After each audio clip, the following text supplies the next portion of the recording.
పిచ్చి పలు రకాలు అంటారు. మనం ఇప్పుడు దాన్ని వేరే వేరే రకాల పిచ్చిలుగా వాడుతూ ఉన్నాము. ఈ జనరేషన్ జీ అంటాం కదండి, అవును. కోటికో ఎక్కడికో హైదరాబాద్కి వెళ్తారంటే నేను డిప్రెషన్కి వెళ్తానండి అంటున్నారు. అరౌండ్ 30s and 40s ఉండే ఒక సాఫ్ట్వేర్ ఇంజనీర్ తన 2 పిల్లల్ని తీసుకుని రైల్వే ట్రాక్ మీద పడుకొని చనిపోవడం సరిగ్గా. ఎగ్జాక్ట్లీ. అన్న 2 చెల్లెళ్ళు అదే ఇంట్లో నుంచి బయటికి రాకుండా 2 సంవత్సరాల కాలం లోపల ఉండిపోయారు. ఇది వాళ్ళ గోర్లు పెద్ద పెద్దగా పెరిగి జుట్టు అంతా జడలు కట్టేసి 3 ట్రాక్టర్ల చెత్త ఉంటుంది. సొసైటీగా ఎంత దూరం వచ్చేసామో చూసుకోండి. సో నేను బాధపడుతున్నానని చెప్పుకోవడానికి వ్యక్తి ఎక్కడండి? Fast forward families, digital families, family dynamics మారిపోవడం వల్ల నేను బాధగా ఉన్నాను అని చెప్తే అవతల వాడు నిన్ను జడ్జి చేస్తాడు. ఒకవేళ నేను వాడి పొజిషన్లో ఉంటే నా పరిస్థితి ఏంటి అని ఎవరో ఆలోచించారు. సో హిడెన్ డిప్రెషన్ ఏదైతే ఉందో అది హిడెన్ కాదండి, మనమే కప్పట్టేస్తున్నాం. 10 years పిల్లోడు ఆల్కహాల్ అడిక్ట్. అసలు డిప్రెషన్ ఎందుకు వచ్చింది వీళ్ళకి అని క్వశ్చన్ చేయడంలే. నాకు ఇంత బాధ ఉంది అని చెప్పాలి వాడు అనుకున్నా ఎవరికి వినేంత టైం లేదు. నాకు ఇది ఒకటే సొల్యూషన్. సో నిజంగా ఎవరు బాధపడుతున్నారని మీరు ఎలా గుర్తిస్తారు? ప్రతి సైకాట్రిస్ట్కి ఒక మాన్యువల్, ఒక భగవద్గీత, ఒక బైబిల్, ఒక ఖురాను అలాంటిది మాకు ఒకటి ఉంటుంది. అంటే మీరు చెప్పేదాన్ని బట్టి అబ్దుల్ కలాం గారిని ఐడియాలజీగా తీసుకోకూడదా సార్? అబ్దుల్ కలాం గారిని ఐడియాలజీగా తీసుకోవచ్చు. తెలిసి తెలియని వయసులో పెట్టకూడని న్యూస్ పెట్టి వాడికి చూపిస్తే వాడు కాపీ క్యాట్ కిల్లింగ్ చేసుకోవచ్చు, వాడిని చంపేసుకోవచ్చు. ఒక పక్కింటి పాపని చంపేసి చొక్కా అంతా అక్కడ బయట పడేసి కత్తి తీసుకొని దాచిపెట్టేసి పిల్లలు తల్లిదండ్రులు చూసి నేర్చుకుంటారు. ఈ జనరేషన్ యొక్క పేరెంట్స్ చేస్తున్న బిగ్గెస్ట్ మిస్టేక్ ఏంటి? స్కూల్స్ లో టీచర్స్ డిజిటల్ మీడియా బేస్ చేసుకుని హోంవర్క్స్ ఇస్తున్నారు. నన్ను ఏం చేయమంటారు? స్కూల్స్ కూడా చెప్పేది ఏంటంటే టెక్నాలజీ తగ్గట్టుగా మేము వెళ్తున్నాం, డిజిటల్ స్క్రీన్ వల్ల సక్సెస్ అవుతాము అనుకోవడం పిచ్చితనం. ఈ సైకాట్రిక్ మెడిసిన్స్ కానీ ఒకసారి స్టార్ట్ చేస్తే లైఫ్ టైం తీసుకోవాల్సి వస్తుంది అని చాలామంది అంటుంటారు. మరి ఇది ఎంతవరకు నిజం సార్? ఎంతమంది పేషెంట్లు వెళ్ళి డాక్టర్ గారి దగ్గరికి వెళ్ళేసి నాకు నిద్ర బాగానే ఉంది సార్, ఏమన్నా ఆపే అవకాశం ఉందని ఎంతమంది అడుగుతారు? ఫలానా మెడిసిన్ రాయాల్సిందే అని ఏ డాక్టర్కి చెప్తాం. లేని శబ్దాలు వినిపించడం లేదా వ్యక్తులు కనిపించడం, ఇది మరి మెంటల్ ఇల్నెస్ లేక స్ట్రెస్ ఎఫెక్ట్ సార్? ఇది అనుమానాలు చాలా ఎక్కువగా ఉంటాయండి. అంటే నన్ను ఎవరో చంపేస్తారు, నాకెవరో చేతబడి చేశారు, నాకెవరో మందు పెట్టారు అంటే మీకు ఏమైనా అనిపించిందా? ఆవిడ కోర్టులోనే పిచ్చిదానిలా ప్రవర్తించి జడ్జిని కొట్టేసి it will lead to suicide అని చెప్పొచ్చా సార్ మనం? It has lead to suicide in some sense. ఈ సోషల్ మీడియా ఎక్స్పోజర్, ట్రోలింగ్ వల్ల సూసైడ్లు కూడా జరుగుతున్నాయి. మనకి నెగిటివ్ గానే ఎక్కువ వాడుతుంది. ఆల్కహాల్ వల్ల డిప్రెషన్ తగ్గదు, కానీ ఆల్కహాల్ వల్ల డిప్రెషన్ కొత్తగా వస్తుంది. ఆల్కహాల్ మానేసి పిచ్చిబట్టి ఫస్ట్ ఫ్లోర్ నుంచి దూకేసిన కుర్రోడు ఉన్నాడు. గంజాయి తాగేవాడికి విచక్షణ జ్ఞానం కోల్పోతుంది. అంటే మన ఇండియాలోనే ఎందుకు ఇలా? కొంతమంది చెప్తారు, కొంతమంది చెప్పరు. స్కిజోఫ్రెనియాకి, డిప్రెషన్లకి ఒక టెస్ట్ చేసి వీడికి డిప్రెషన్ ఉంది, టెస్ట్ చేసి స్కిజోఫ్రెనియా ఉందని చెప్పడం కుదరదే. సైకియాట్రీ పరంగా నన్ను ప్రభావితం చేసిన కేసు అని అంటే నేను చెడిపోయాను కాబట్టి నాతో పాటు ఇంకో 10 మందిని జడగొట్టాలా అని ఆలోచించే వాళ్ళు కూడా. అదే నాశనం చేయాలనుకున్నాడు, నాశనం చేయాలని అనుకుంటాడు. ఈ మెంటల్ హెల్త్ ట్రీట్మెంట్ తీసుకోవడానికి ప్రజలు ఇంకా ఎందుకు భయపడుతున్నారు? మత్తు మాత్రం రాస్తారు అని ఆలోచన. ఈ వంశపార్యపరంగా వస్తుంది అని అంటారు కదా సార్? కొన్ని వస్తాయి, వాళ్ళందరూ ఒక డిఫరెంట్ యాంగిల్తో చూస్తారు మమ్మల్ని. ఎందుకు తేడాగా ఉంటారు అన్నట్టు అడుగుతారు. అంటే సెల్ఫ్ డయాగ్నోసిస్ వల్ల ఈ ప్రాబ్లమ్స్ పెరుగుతాయా లేకపోతే ఏమైనా కొంచెం బెటర్మెంట్ ఉంటుందంటారా సార్? నేను బిగ్ నో టు ChatGPT కానీ ఏఐ ఆటిజం ఉందని ఆయన డిసైడ్ అయిపోయి వచ్చాడు. సో రీసెంట్గా కూడా మనం చూసినట్టయితే సార్, ఆ పెంగ్విన్ స్టోరీ కానీ, సింగిల్గా ఉన్న వాళ్ళు, డిప్రెషన్లో ఉన్న వాళ్ళు ఎక్కువగా పాస్ట్ ఎప్పుడు బాధనిస్తుంది, ఫ్యూచర్ ఎప్పుడు భయాన్ని ఇస్తుంది, ప్రెసెంట్ ఆలోచింపజేస్తాం. Always live in present. మన శరీరానికి జ్వరం వచ్చినప్పుడు డాక్టర్ దగ్గరికి వెళ్తాం, కానీ మనసు నొప్పి పడితే మాత్రం చాలామంది మౌనంగా బాధపడుతూ ఉంటారు. ఈరోజు ప్రపంచంలో వేగంగా పెరుగుతున్న సమస్యలలో మానసిక ఆరోగ్యం ఒకటి. డిప్రెషన్, యాంగ్జైటీ, స్ట్రెస్ అడిక్షన్ ఇవి ఇప్పుడు కేవలం పదాలు కాదు, ప్రతి కుటుంబాన్ని తాకుతున్న నిజాలు. అయినప్పటికీ మానసిక రోగాల గురించి ఇంకా ఎన్నో అపోహలు, భయాలు మరియు అర్థం కాని ప్రశ్నలు మన సమాజంలో ఉన్నాయి. ఈ సందేహాలకు స్పష్టమైన సమాధానాలు చెప్పడానికి, మానసిక ఆరోగ్యంపై ఉన్న నిజాలను శాస్త్రీయంగా మరియు అనుభవంతో వివరించడానికి ఈరోజు మనతో ఉన్నారు. అనేక సంవత్సరాల అనుభవంతో వేలాది మంది జీవితాల్లో మార్పు తీసుకొని వచ్చిన ప్రముఖ సైకాట్రిస్ట్ డాక్టర్ గారు మన బాలాజీ సార్ ఉన్నారు. సో రోజు ఇతరుల బాధలను వింటూ ఆశ కోల్పోయిన వారికి తిరిగి జీవించాలనే నమ్మకం ఇచ్చే ఈ నిజాలేమిటి, మనం అర్థం చేసుకొని మానసిక ప్రపంచం వెనుక అసలు సత్యం ఏమిటి, ఇవాళ ఈ ప్రశ్నలన్నిటికీ నేరుగా సమాధానాలు తెలుసుకుందాం. సార్ నమస్తే sir, welcome to AP39 TV. So మా ప్రేక్షకుల కోసం మీ ఒక వాల్యుబుల్ సజెషన్స్ కావాలి. So please sir. Sure. AP39 TV చూస్తున్న వాళ్ళందరికీ, వీక్షిస్తున్న వాళ్ళందరికీ నా హృదయపూర్వక నమస్కారాలు. Good evening. నా పేరు doctor Balaji Garugu, MD in psychiatry. నేను నా MBBS గవర్నమెంట్ మెడికల్ కాలేజ్ అనంతపురంలో చేశాను. 6 సంవత్సరాల కాలం ఎంబీబీఎస్ కంప్లీట్ చేసుకున్నాక 1 సంవత్సర కాలం గవర్నమెంట్ మెడికల్ కాలేజ్లోనే డయాలసిస్ సెంటర్లో మెడికల్ ఆఫీసర్గా పనిచేయడం జరిగింది. ఆ చేస్తున్న తరుణంలోనే నీట్ పీజీలో నాకు ర్యాంక్ వచ్చి గవర్నమెంట్ మెడికల్ కాలేజ్ అనంతపూర్, నేను ఏ కాలేజ్లో అయితే యూజీ చదువుకున్నానో అదే కాలేజ్లో నాకు పీజీ సీట్ రావడం జరిగింది సైకాట్రీలో. సో నేను Anantapur medical college PG psychiatry చేస్తున్నప్పుడు నేనే first student of PG psychiatry in Anantapur. అక్కడ 3 సంవత్సరాల కాలం పాటు నా సైకాట్రీ ట్రైనింగ్ కంప్లీట్ చేసుకొని అండర్ ఎమినెంట్ సైకాట్రిస్ట్ బయటికి రావడం జరిగింది. 3 సంవత్సరాల కాలం కంప్లీట్ చేసుకున్నాక నేను అనంతపురంలోనే సాయినగర్ 6వ క్రాస్లో కాత్యాయని హాస్పిటల్ మైండ్ కేర్ హాస్పిటల్ని స్టార్ట్ చేయడం జరిగింది. ఇది ఒక out patient and in patient psychiatric hospital. నేను 1 సంవత్సర కాలం పాటు ఢిల్లీలో ఉన్న Indian association for child and adolescent mental health అనే సంస్థ నుంచి certification in child and adolescent psychiatry నుంచి కూడా సర్టిఫికేషన్ చేయడం జరిగింది. ఇది చిన్నపిల్లల యొక్క మానసిక స్థితి మరియు మానసిక రోగాలు, వాళ్ళ ప్రవర్తనని స్టడీ చేసే ఒక సర్టిఫికేషన్ కోర్స్. సింపుల్గా చెప్పాలంటే చైల్డ్ సైకాట్రీ కోర్స్ అది చేయడం జరిగింది. ఈ నా ప్రాక్టీస్లో భాగంగానే రోజువారీ చాలామంది మానసిక రుగ్మతలు కలిగిన వ్యక్తుల్ని చూస్తూ స్టూడెంట్స్ని, పెద్దవారిని, చదువుకున్న వారిని, చదువుకునే వారిని, చిన్నవాళ్ళని, దాంతోపాటు ఇదే విధంగా పర్సనల్గా నాతో పాటు ఒక ఎన్జిఓ, దాంతోపాటు మై భారత్ అంటే ministry of youth affairs and sports ఒక అలీడ్ డిపార్ట్మెంట్ ఎవ్రీ డిస్ట్రిక్ట్లో ఉంటుంది. మై భారత్ అని ఇదివరకు నెహ్రూ యువ కేంద్ర సంఘటన ఉండేది. దానికి రిసోర్స్ పర్సన్గా చేస్తూనే వారితో సంయుక్తంగా ఇప్పటికీ అనంతపురము, పుట్టపర్తి సంయుక్త జిల్లాలలో 70కు పైగా ఎడ్యుకేషనల్ ఇన్స్టిట్యూట్స్ అనగా 10th class, intermediate, degree, post graduation, professional and non professional ఇన్స్టిట్యూట్స్లో మానసిక ఆరోగ్యం గురించి, వాటి లక్షణాల గురించి, వాటిని గుర్తించడం ఎలా, వాటిని నివారించడం ఎలా, అడిక్షన్స్ గురించి, దాని జోలి నుంచి బయటికి రావడం ఎలా ఇప్పటికీ తీసుకోవడం జరిగింది. గ్రేట్ సార్, మంచి ఎక్స్పీరియన్స్. సో నిజంగా మీరు అనంతపూర్కి రావడం, సో అనంతపూర్లో ఈ మానసికంగా బాధపడుతున్న వారికి మీరు అందుబాటులో ఉండడం నిజంగా we are very lucky. So thank you very much for your time and valuable presence here in Anantapur. పిచ్చి పలు రకాలు అంటారు, ఏంటి సార్ ఆ రకాలు?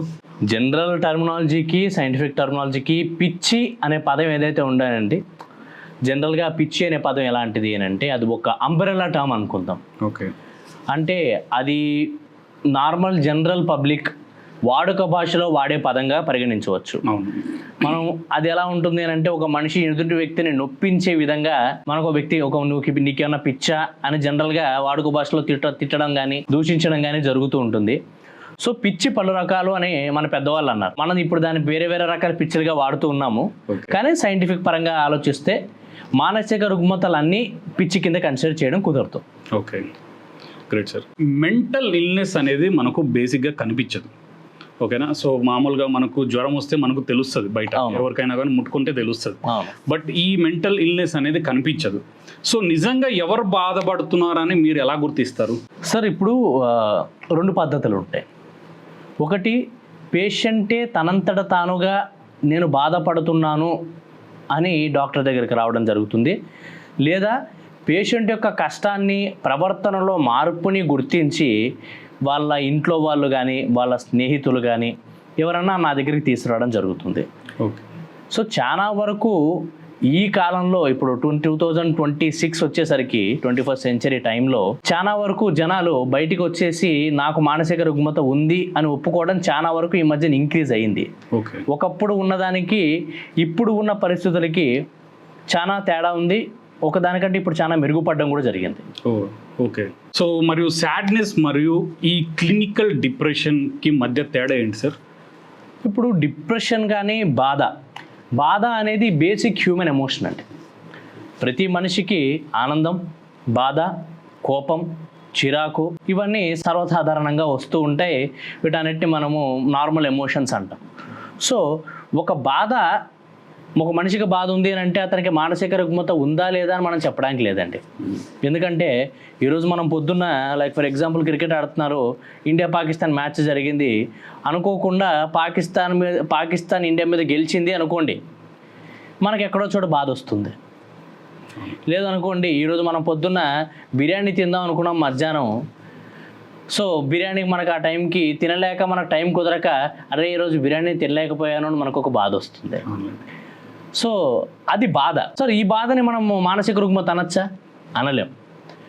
సో ఎప్పుడైతే బాధ చాలా ఎక్కువగా ఉంటుందో దాన్నే మేము సైంటిఫిక్ పరిభాషలో పర్వేజివ్ సాడ్నెస్ అంటాం.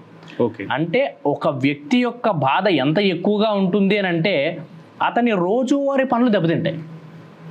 రోజువారీ పని అంటే లెగడం, తన రోజువారీ వర్క్ చేసుకోవడం, తినడం, రెడీ కావడం, స్నానము, తనని తాను కేరింగ్ చూసుకోవడము, తన ఇంట్లో వాళ్ళని పట్టించుకోవడము, తను చేయాల్సిన బాధ్యతలు సరిగ్గా నిర్వర్తించడము, వీటన్నిటిని మనం డే టు డే యాక్టివిటీస్ అంటాం. ఒక పర్సన్ యొక్క డే టు డే యాక్టివిటీస్. ఎప్పుడైతే ఒక వ్యక్తి యొక్క బాధ ఈ రోజువారీ పనులు ఏవైతే ఉంటాయో దాన్ని ఇంటర్ఫియర్ చేయడం కానీ, దాన్ని తగ్గించడం కానీ, దాని క్వాలిటీని తగ్గించడం కానీ, వాడి వర్క్ ఎఫిషియన్సీని తగ్గించడం కానీ ఎప్పుడైతే జరుగుతుందో అప్పుడు మనం దాన్ని మానసిక రుగ్మతలో వచ్చే బాధలాగా అంటే డిప్రెషన్ లాగా అని అనుకోవచ్చు. కానీ ఈ మధ్యన డిప్రెషన్ అనే పదాన్ని ఈ జనరేషన్ జీ అంటాం కదండి, వాళ్ళు ప్రతి దానికి వాడేస్తున్నారు. కానీ ఒక ట్రెండ్ లా కూడా అయిపోతుంది. అంటే నేను ఏదో కోటికో ఎక్కడికో హైదరాబాద్కి వెళ్తున్నట్టు నేను డిప్రెషన్కి వెళ్తున్నానండి అంటున్నారు. సో డిప్రెషన్ అని ఒక వ్యక్తి మనకి డిప్రెషన్ ఉంది అని చెప్పాలంటే చాలా లక్షణాలు మనకి కలిసి రావాలి. సైంటిఫిక్ పరిభాషలో ప్రతి ఇంగ్లీష్ సబ్జెక్ట్కి లేకపోతే ఏ భాషకైనా కానీ ఒక నిఘంటు ఎలాగైతే ఉంటుంది. మనం ఇప్పుడు ఆక్స్ఫర్డ్ ఇంగ్లీష్ డిక్షనరీ అని కానీ, తెలుగుకి మనకు ఒక డిక్షనరీ ఉంటుంది. అలాంటి డిక్షనరీలు ఎలాగైతే ఉంటాయో ప్రతి రుగ్మతకి కూడా ప్రపంచవ్యాప్తంగా ఒక డిక్షనరీ ఉందని ఎంతమందికి తెలుసు? తెలియదు కదండి. తెలియదు. సో దాన్నే మనము వరల్డ్ హెల్త్ ఆర్గనైజేషన్ అంటే ప్రపంచ ఆరోగ్య సంస్థ ఏదైతే ఉందో ఒక ఎవ్రీ డికేడ్లో మనకి కొత్త ఎడిషన్ రిలీజ్ చేయడం జరుగుతుంది. అదే రోగాల యొక్క డిక్షనరీ లేదా రోగాల యొక్క నిఘంటువు అనుకోవచ్చు. దాన్నే ఇంటర్నేషనల్ క్లాసిఫికేషన్ ఆఫ్ డిసీజెస్ అని అంటుంటారు. దీనికి యుఎస్లో ఒక కౌంటర్ పార్ట్ ఉంది. దాన్నే diagnostic and statistical manual for illnesses అంటారన్నమాట, DSM.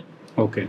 So US counter part ఒకటి, మిగతా ప్రపంచం అంతా వాడేది world health organization member countries ఏవైతే ఉంటాయో అవన్నీ వాడేవి ఇంటర్నేషనల్ క్లాసిఫికేషన్ ఆఫ్ డిసీజెస్. అది రీసెంట్గా 11th ఎడిషన్ రిలీజ్ చేయడం జరిగింది. ఓకే.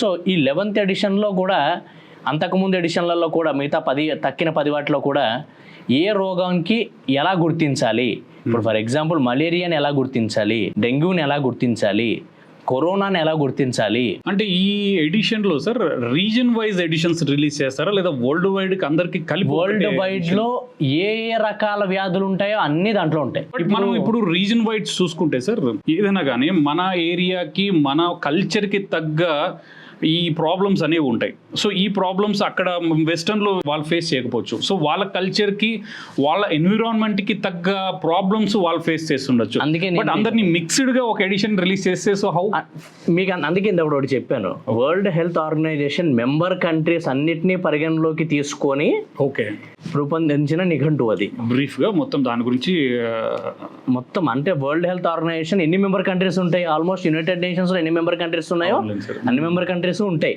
దాంట్లో ఫర్ ఎగ్జాంపుల్ HIV ఉంటుంది, ఎబోలా ఉంటుంది, ప్రపంచాన్ని గడగడలాడించిన కరోనా ఉంది, అన్ని రకాల వ్యాధులు దాంట్లో లిస్ట్ చేయబడ్డాయి. దాంట్లో మానసిక రుగ్మతలకి కూడా ఒక సపరేట్ సెక్షన్ ఉందన్నమాట. ఓకే. సో ఆ సెక్షన్ ప్రకారం ఒక మానసిక రుగ్మతని ఎలా గుర్తించవచ్చు అని దాంట్లో కొన్ని రకాల గైడ్ లైన్స్ ఉంటాయి. ఓకే. లైక్ ఫర్ ఎగ్జాంపుల్ ఇప్పుడు మనకి కెమెరా ఉంటుంది కదండి, కెమెరా తీసుకున్నప్పుడు మనకు మాన్యువల్ ఉంటుంది. ఈ పవర్ బటన్ ఎక్కడ ఉంటుంది, బ్యాటరీ ఎక్కడ పెట్టాలి, కేబుల్ ఎక్కడ ఇన్సర్ట్ చేయాలి, కెమెరా ఆన్ ఎలా చేయాలి, ఒక మాన్యువల్ ఉంటుంది. అవును. సో మానసిక రుగ్మతలందరికీ ప్రతి సైకాట్రిస్ట్కి ఒక మాన్యువల్, ఒక భగవద్గీత, ఒక బైబిల్, ఒక ఖురాను అలాంటిది మాకు ఒకటి ఉంటుంది. దాన్ని ICD-11 అంటాం. ఓకే. సో దాని ప్రకారం మానసిక రుగ్మతలు మేము క్లాసిఫై చేయడం జరుగుతుంది. ఫర్ ఎగ్జాంపుల్ ఇప్పుడు ICD-11 ప్రకారమే అనుకుంటే ఒక వ్యక్తికి డిప్రెషన్ ఉందా లేదా చెప్పాలి అని అంటే ఇందాక అనుకోండి చాలా బాధగా అనిపించడం కాదు, ఎవరో ఇంట్లో చనిపోయారు అనుకోండి అది బాధ అంటాం. అదే బాధ కొన్ని రోజులు ఉందనుకోండి అడ్జస్ట్మెంట్ కింద అనుకోవచ్చు, ఒక నెల 2 నెలలు అనుకుందాం. అదే 3 నెలలు దాటిపోయినా అలాగే బాధ ఉంది, 6 నెలలు దాటిపోయినా అలాగే ఉంది, సంవత్సరం దాటిపోయినా బాధ తగ్గడం లేదు, మొదటి రోజు చనిపోయినప్పుడు ఎలా ఉందో బాధ ఇప్పటికీ అలాగే ఉంది అనుకోండి, ఆ వ్యక్తిని డిప్రెషన్లో ఉన్నట్టుగా మనం పరిగణించవచ్చు. ఎందుకంటే ఇక్కడ డ్యూరేషన్ కూడా చాలా ఇంపార్టెంట్. ఎంత కాలం పాటు ఆయన బాధపడుతున్నాడు, ఎందుకంటే అప్పుడెప్పుడో 10-20 సంవత్సరాల కింద తలకి దెబ్బ తగిలింది సార్ నాకు ఇప్పుడు నొప్పి పెడుతుంది అంటే ఎలా ఉంటుందంటే తాతల నాటి నేతులు దాగేమన్నట్టు ఉంటుంది.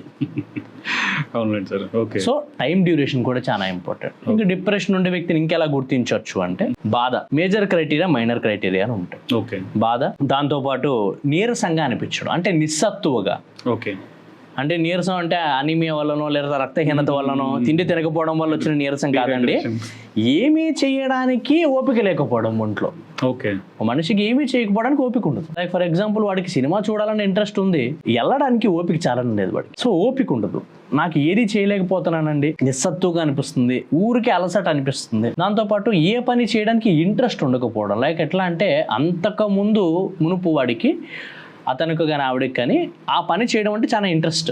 ఓకే. అది చేయడం వల్ల తనకు ఆనందము, కొంచెం ఎక్సైట్మెంట్ వచ్చేవి. ఇప్పుడు అదే పనికి తనకి అవి రావు. దాన్ని మనం లేజినెస్ అనొచ్చా సార్?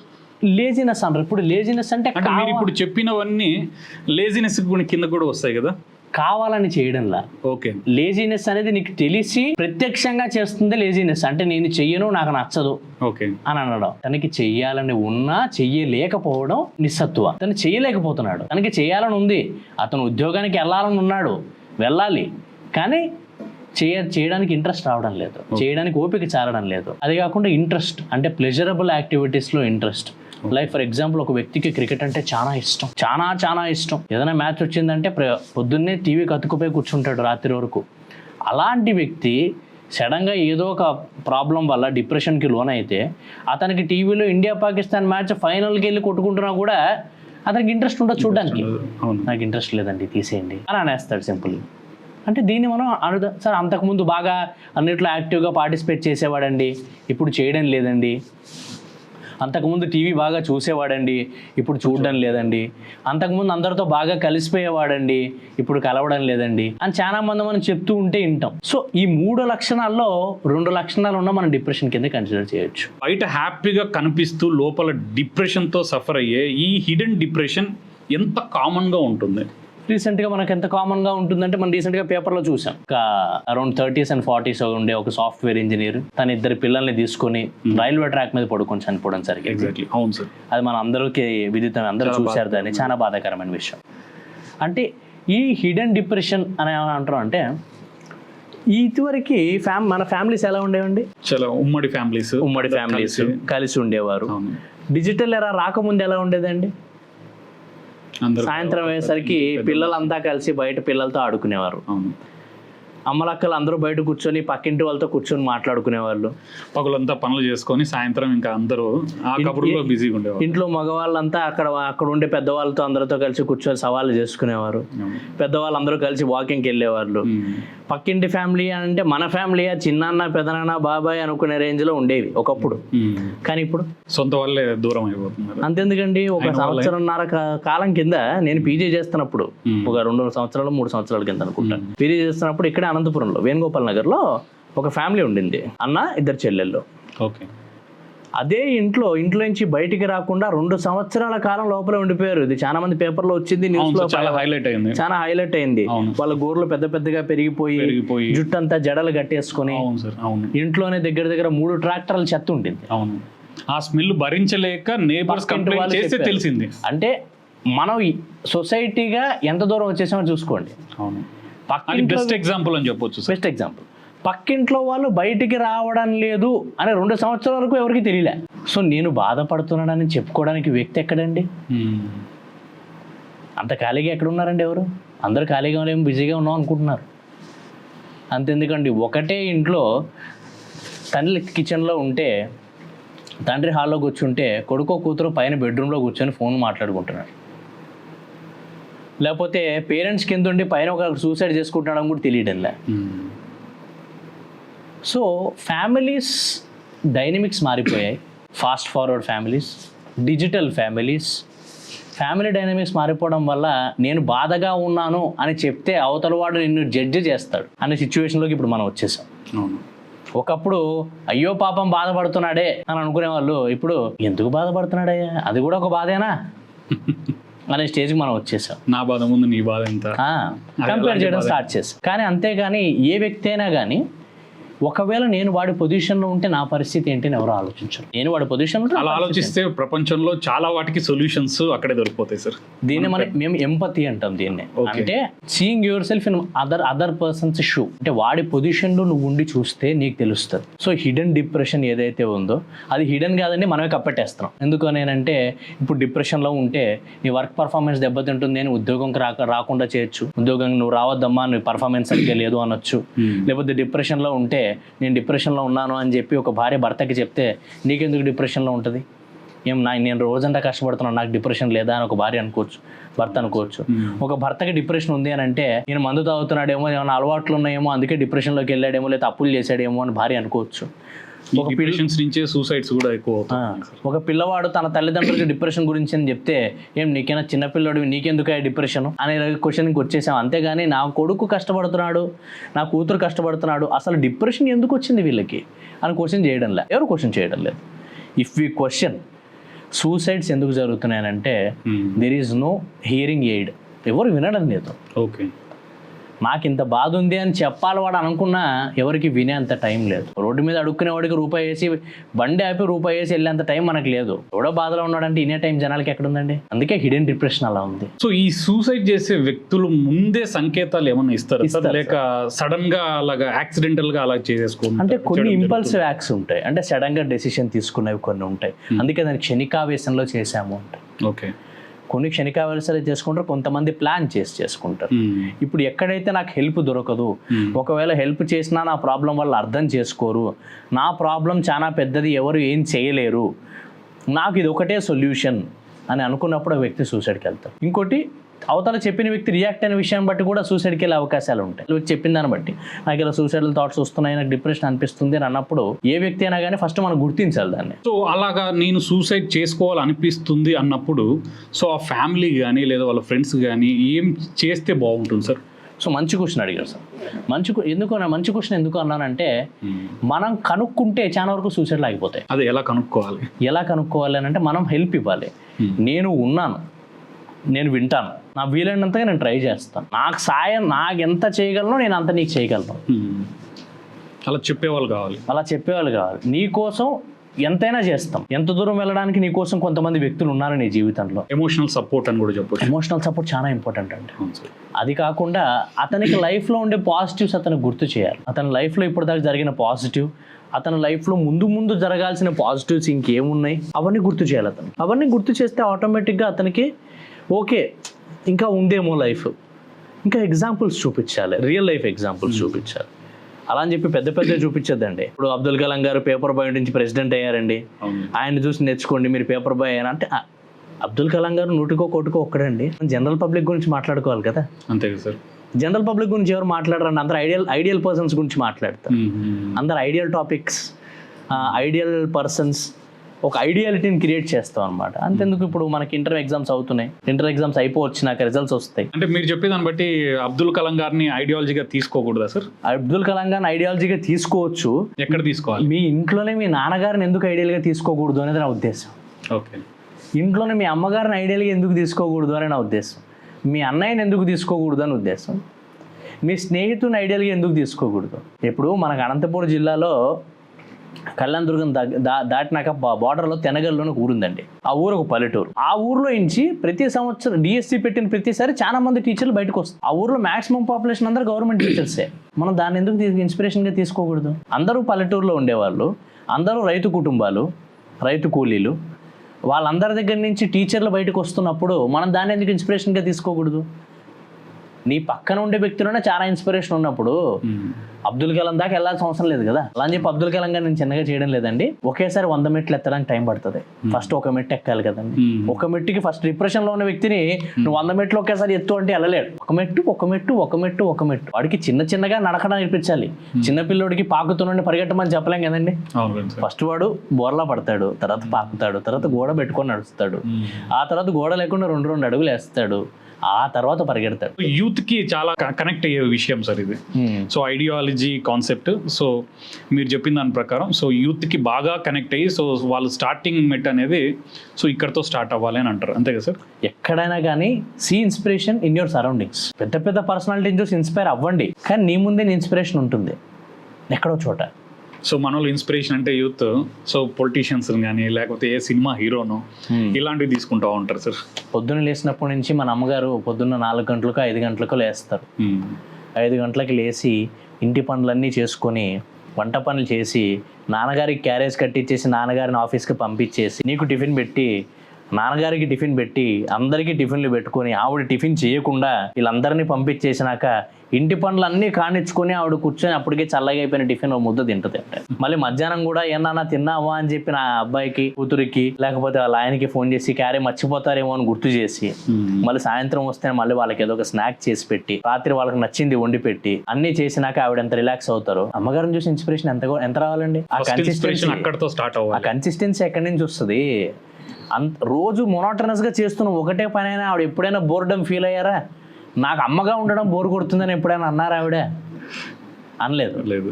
మీకు రోజు చేసి పెట్టాలి నాకు ఇసుకొచ్చేస్తుందని ఎప్పుడైనా అమ్మ అంటదా? రోజు వండాల్సిందేనా, రోజు చేయాల్సిందేనా అని. మన కోసం మనం కష్టపడడంలో తప్పే ఉంది అనడంలో అమ్మగారు ఎంత పెద్ద ఇన్స్పిరేషన్. ప్రతి తల్లి నుంచి వచ్చే మాట ఇది.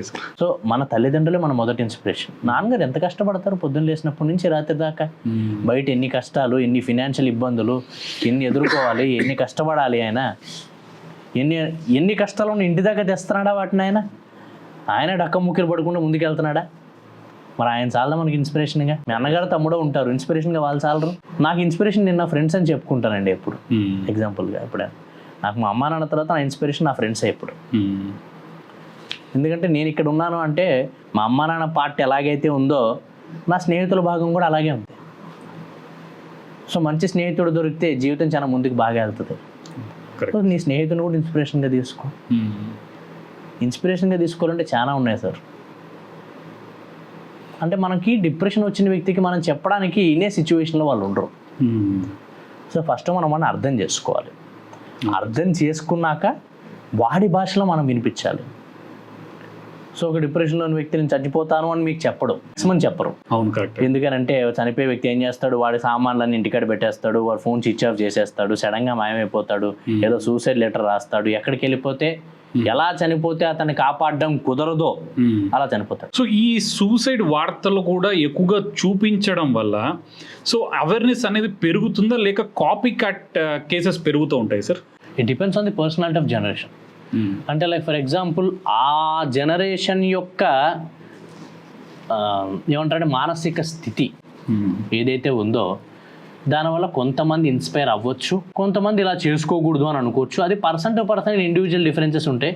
ఇప్పుడు లైక్ కాపీ క్యాట్ సూసైడ్స్ మీరు అన్నారు, అలా జరిగే అవకాశం ఉందా అంటే తెలిసి తెలియని వయసులో పెట్టకూడని న్యూస్ పెట్టి వాడికి చూపిస్తే వాడు కాపీ క్యాట్ కిల్లింగ్ చేసుకోవచ్చు, వాడిని వాడు చంపేసుకోవచ్చు. అంటే లైక్ ఫర్ ఎగ్జాంపుల్ మన రీసెంట్గా పోయిన సంవత్సరం 2025లో హైదరాబాద్లో ఒక పిల్లవాడిని చూడడం జరిగింది. ఒక పక్కింటి పాపని చంపేసి చొక్కా అంతా అక్కడ బయట పడేసి కత్తి తీసుకొని దాచిపెట్టేసి ఆ అమ్మాయి చనిపోయిన 3 రోజుల తర్వాత కూడా వాడు కనిపించకుండా చేశాడు.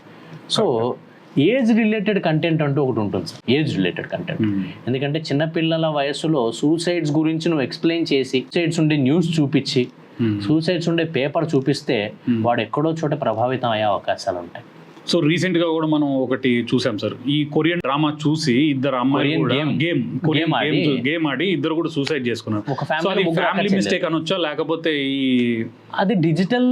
ఇప్పుడు ఏ వయసుకి మనం డిజిటల్ స్క్రీన్ ఇస్తున్నాం అనేది చాలా ఇంపార్టెంట్. ఏ వయసుకి మనం డిజిటల్ స్క్రీన్ ఇస్తున్నాము అంటే ఎంత వయసుకి? 18 సంవత్సరాల నుంచి 21 సంవత్సరాల వయసు వరకు ఒక మనిషి యొక్క పర్సనాలిటీ అంటే వ్యక్తిత్వం ఏదైతే ఉంటుందో అది వికాసం చెందదు. 22 ఏళ్ళ వయసు వరకు వ్యక్తిత్వం, ఒక మనిషి యొక్క వ్యక్తిత్వం పెరుగుతూనే ఉంటుంది. అంటే వాడు బయట నుంచి ఇన్ఫర్మేషను మిగతా వ్యక్తులతో కలిసి మాట్లాడుతుంది, వాడు ఎదురవుతున్న ఎక్స్పీరియన్సెస్తోనూ వాడి పర్సనాలిటీ డెవలప్ అవడం జరుగుతుంది. సో ఈ 22 ఏళ్ళ వయసు వరకు వాడు ఎక్స్పోజ్ అయిన సిచ్యువేషన్స్, వాడు చూస్తున్న పరిస్థితులు, వాడు కలుస్తున్న మనుషులు, వాడు వాడుతున్న డిజిటల్ డేటా, వాడు చూస్తున్న సోషల్ మీడియా కంటెంట్ వాడిని ప్రభావితం చేసి వాడి మైండ్ని మార్చే అవకాశాలు ఉన్నాయి. ఇందులో పేరెంటింగ్ కంట్రోల్స్ గురించి పేరెంట్స్కే అవగాహన లేకపోవడం వల్ల కూడా వారు ఇలాంటి డిజిటల్ డ్రామాస్ కానీ లేకపోతే గేమ్స్ కానీ వాటికి యాక్సెస్ దొరకడం వల్ల ఇలాంటివి జరుగుతున్నాయని చెప్పొచ్చు సార్ మనం. ఆబ్వియస్గా యాక్సెస్ దొరుకుతుంది. సో పేరెంట్స్ ముందు అవగాహన పెంచుకోవాలి, ఈ పేరెంటింగ్ కంట్రోల్స్ ఎలా పెట్టుకోవాలి మొబైల్. ఎందుకు అంటే పేరెంటింగ్ కంట్రోల్స్ గురించి మాట్లాడాలనుకుంటే పిల్లలు తల్లిదండ్రులను చూసి నేర్చుకుంటారు. పిల్లలు ఏ పిల్లలైనా తల్లిదండ్రులను చూసి నేర్చుకుంటారు. సో ఒక తండ్రి రోజు వచ్చి వాళ్ళ అమ్మగారిని తిడుతున్నాడే అనుకుందాం ఒక పిల్లగాడి ముందు, వాడికి ఏమనిపిస్తుంది అంటే నానంటే ఇలాగే ఉంటాడేమో, నానంటే ఇలాగే ప్రవర్తించాలేమో అనే ఆలోచన వాడి మైండ్లో ఎక్కడో చోట నాటుకుపోతుంది. ఎగ్జాక్ట్లీ. ఇప్పుడు ఇంటికి వచ్చినమ్మటే అమ్మగారు ఫోన్ చూస్తున్నారు, నాన్నగారు ఫోన్ చూస్తున్నారు, నేను కూడా ఫోన్ చూడాలి. అమ్మా నాన్న ఫోన్ చూస్తుంటే ఆబ్వియస్గా పిల్లోడు ఏం అడుగుతాడు, నాన్న నాకు కూడా ఫోన్ ఇవ్వా అని అడుగు. పేరెంటింగ్లో పిల్లల్ని చూసుకోవడానికి టైం లేకనో లేకపోతే పిల్లల్ని చూసుకోవడానికి ఇంట్రెస్ట్ లేకనో వాడికి పెంచడం చేతగాకనో కుదరకనో వాడికి తెలియకనో పిల్లోడు ఏడుస్తున్నాడనో అల్లరి చేస్తున్నాడనో వాడికి ఫోన్ ఇచ్చేస్తాడు. ఈ జనరేషన్ యొక్క పేరెంట్స్ చేస్తున్న బిగ్గెస్ట్ మిస్టేక్ ఏంటి అని అంటే యాజ్ అ చైల్డ్ సైకాట్రిస్ట్గా నేను చెప్పొచ్చేది biggest mistake, don't ever give your children mobile screens or any digital screen. ఎందుకంటే it kills their memory, it kills their thinking capacity, it kills their creativity levels, it will kill everything. తన cognitive development ఏదైతే ఉంటుందో అంటే మానసిక ఎదుగుదల ఏదైతే ఉంటుందో ఆ మొబైల్ ఫోన్ అక్కడే చంపేస్తుంది. ఎదగనివ్వదు, గ్రోత్ రాదు వాడికి. సో ఆ దేనిలో కంటెంట్ ఫోన్ ఇచ్చినాక వాడు ఏం చూస్తున్నాడో ఏం చూడట్లేదు నీకు ఎలా తెలుస్తుంది? నువ్వు ఎలా ఆపగలవు? దాని బదులు ఫోన్ ఇవ్వకపోకుండా ఆపచ్చు కదా. ఫోన్ ఇవ్వకుండా మీరు ఆపగలరు, అంతేగాని ఫోన్ ఇచ్చినాక వాడు ఏం చూస్తున్నాడు నువ్వు ఎలా ఆపగలవు? ఎంత పేరెంటల్ కంట్రోల్స్ పెట్టినా ఈ జనరేషన్ ఈజ్ వెరీ స్మార్ట్, వాళ్ళు పేరెంటల్ కంట్రోల్స్ వాళ్ళే తీసేస్తారు. Exactly sir. They lock their parents out from mobile phone. వాళ్ళ పేరెంట్స్ ఫోన్ వాడకుండా వీళ్ళు చేయగలరు, అంత తెలివైన వాళ్ళు ఇప్పుడు generation. Obviously correct. So mobile ఇవ్వకపోవడం బెటర్ కదా. అంటే ఇది వచ్చినప్పుడు నాకు రీసెంట్గా ఒక క్వశ్చన్ వచ్చింది. ఒక పేషెంట్ వాళ్ళ పేరెంట్ అడిగారు, వాడికి ఒక ADHD పిల్లవాడు, వాళ్ళ పేరెంట్స్ అడిగారు అన్నమాట, సార్ ఇలాగా అబ్నార్మల్గా బిహేవ్ చేస్తున్నాడు ఏంటి అని అంటే మొబైల్ డివైస్ ఇవ్వద్దండి సార్ పిల్లలకి అని అంటే, సార్ మేము ఇవ్వము ఓకే, స్కూల్స్లో టీచర్స్ డిజిటల్ మీడియా బేస్ చేసుకుని హోంవర్క్స్ ఇస్తున్నారు, నన్ను ఏం చేయమంటారు? ఎగ్జాక్ట్లీ సార్ అని అడిగాడు. టీచర్స్ స్కూల్స్ కాంపిటేటివ్ స్పిరిట్ తోటి మాది డిజిటల్ స్కూలు, మాది డిజిటల్ స్కూలు, మాది digital era digital era digital era అని చెప్పేసి పిల్లలకి స్కూల్లో స్క్రీన్ అలవాటు చేస్తుంటే మమ్మల్ని ఏం చేయమంటారు సార్ అన్నారు వాళ్ళు. It's is a right question. అంటే నాకు కొంచెంసేపు నేను షాక్ అయ్యాను. కరెక్టే కదండి, మనం చదువుతున్నప్పుడు స్కూల్ వేరు, ఇప్పుడు చదువుతున్నప్పుడు స్కూల్ వేరు. అప్పుడు స్కూల్ పుస్తకాలు, ఇప్పుడు స్కూల్ ఐప్యాడ్లు, టచ్ స్క్రీన్ కాస్త టాబ్లెట్ అయింది, టాబ్లెట్ పెన్ అయినాయి, టచ్ స్క్రీన్ పెన్నులు, ఐప్యాడ్లే చదువుకోవడానికి. ఇప్పుడు అంతా ఐప్యాడ్లే. కరెక్ట్. ఒక పెన్సిల్ పట్టుకొని ఎంత ప్రెషర్తో పెన్సిల్ ఒక పేపర్ మీద గీస్తే ఎంత థిక్ లైన్ పడుతుందో ఐప్యాడ్ మీద వాడేవాడికి ఎలా తెలుస్తుంది? అంటే వాడు ఫైన్ మోటార్ స్కిల్స్ పనిచేస్తున్నట్ట లేనట్టేగా. ఒక బుక్లో చదివిన విషయాన్ని నువ్వు ఇమాజిన్ చేసుకొని ఓకే ఇలా ఉంటుందా అంటే వాడు పుస్తకంలో సింహం ఇలా ఉంటుంది, జూలు ఉంటాయి, గోర్లు ఉంటాయి, ఇలా ఉంటేని వాడు ఊహించుకోవడం బాగుంటుందా? ఒక అలాదీన్ కథను వాడికి చెప్తే జీనీ ఇలా ఉంటాడా? అక్బర్ కథలు, అక్బర్ బీర్బల్ కథలు చెప్పినా లేకపోతే విక్రమ్ బేతాళుడు కథ చెప్పినా ఓకే విక్రమార్కుడు ఇలా ఉండేవాడా, బేతాళుడు ఇలా ఉంటాడా, ఇలా వెళ్ళేవాడా అని ఊహించుకోవడం వేరు. ఎందుకంటే ఊహించుకోవడం మన నాన్ డామినెంట్ బ్రెయిన్ని స్టిమ్యులేట్ చేస్తుంది. ఎడ్యుకేషనల్ అంటే మన ఈ స్కూల్స్ కూడా చెప్పేది ఏంటంటే టెక్నాలజీ తగ్గట్టుగా మేము వెళ్తున్నాం, మేమేం కొత్తగా తీసుకురావట్లేదు. సో బయట టెక్నాలజీ ఎలా ఉంది, సో ఫారెన్లో అలాగే చేస్తున్నారు, సో మేము కూడా ఆ ఫారెన్ టెక్నాలజీని యూస్ చేస్తున్నాం అని అంటారు. ఫారెన్ టెక్నాలజీ అలా ఉంది, ఇండియన్ టెక్నాలజీ వేరేగా ఉందిగా.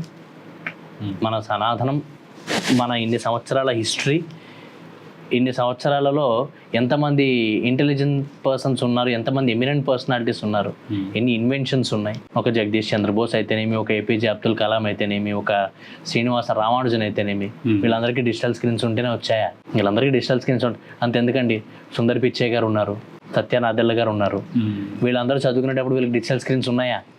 ఐప్యాడ్లు ఉన్నాయా వాళ్ళకి? వాళ్ళు సక్సెస్ అవ్వలేదా? డిజిటల్ స్క్రీన్ వల్లనే సక్సెస్ అవుతాము అనుకోవడం పిచ్చితనం. డిజిటల్ స్క్రీన్ వల్ల సక్సెస్ అవుతాము అనుకోవడం పిచ్చితనం. అంటే మేము దీంతో పాటు పోతున్నాం అనుకోవడం వెరుతనం అలా పిచ్చితనం అలా నాకు అర్థం కాదు. పిచ్చి పలు రకాలు ఇదొక పిచ్చి అనుకోవాలి. But reading books is not a hobby. Reading books should be day to day activity. ఎందుకంటే ఫిజికల్గా నువ్వు చదివి నేర్చుకుంది నీ మెదడులో ఎక్కువసేపు ఉంటుంది. డిజిటల్ స్క్రీన్లో చూసింది ఆ నిమిషం వరకే ఉంటుంది. ఆ స్టిమ్యులేషన్ జరిగినంత వరకు నీకు అడ్రినలిన్ హై వస్తుంది, డోపమిన్ హై వస్తుంది. డోపమిన్ హై వెళ్ళిపోయినాక నువ్వు దాని గురించి మర్చిపోతావు. సో అది షార్ట్ టర్మ్ మెమరీలోనే ఉంటుంది, లాంగ్ టర్మ్ మెమరీలోకి వెళ్ళదు. డిజిటల్ స్క్రీన్లో చూసింది నీ షార్ట్ టర్మ్ మెమరీయే. నువ్వు డిజిటల్ స్క్రీన్ ఎంతసేపు అని చూడగలవు? కళ్ళు నొప్పి రావా? కళ్ళు మంటలు వస్తాయిగా.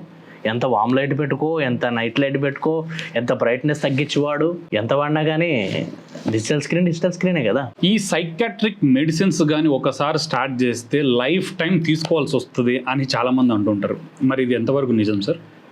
అన్ని సైకాట్రిక్ ఇల్నెసెస్కి అంటే అన్ని మానసిక రుగ్మతలకి మెడిసిన్సే ట్రీట్మెంట్ కాదు. చాలా వరకు ఏమనుకుంటాం అంటే అన్నిటికీ మెడిసిన్సే ట్రీట్మెంట్ ఏమో, అన్నిటికీ మందులు రాసేస్తారేమో. ఎందుకంటే ఐసిడి ప్రకారం దాన్ని మాట్లాడుకున్నాం, 100 రకాల మానసిక రుగ్మతలు ఉన్నాయి. దానిలో మళ్ళీ సబ్ టైప్స్ ఉన్నాయి. మొదటి తలకి దెబ్బ తగిలిన దగ్గర నుంచి వచ్చే ఇల్నెసెస్ దగ్గర నుంచి తీసుకొని రకరకాల మత్తు పదార్థాలు వాడడం వల్ల వచ్చే వ్యాధులు, తర్వాత పిచ్చి వల్ల వచ్చే వ్యాధులు. పిచ్చిలో ఒక రకం ఇంకొక కేటగిరీ ఉంది దాన్ని, అది యాక్చువల్లీ ఆ ప్రాపర్ వరకు దాన్ని పిచ్చి అంటాం జనరల్గా.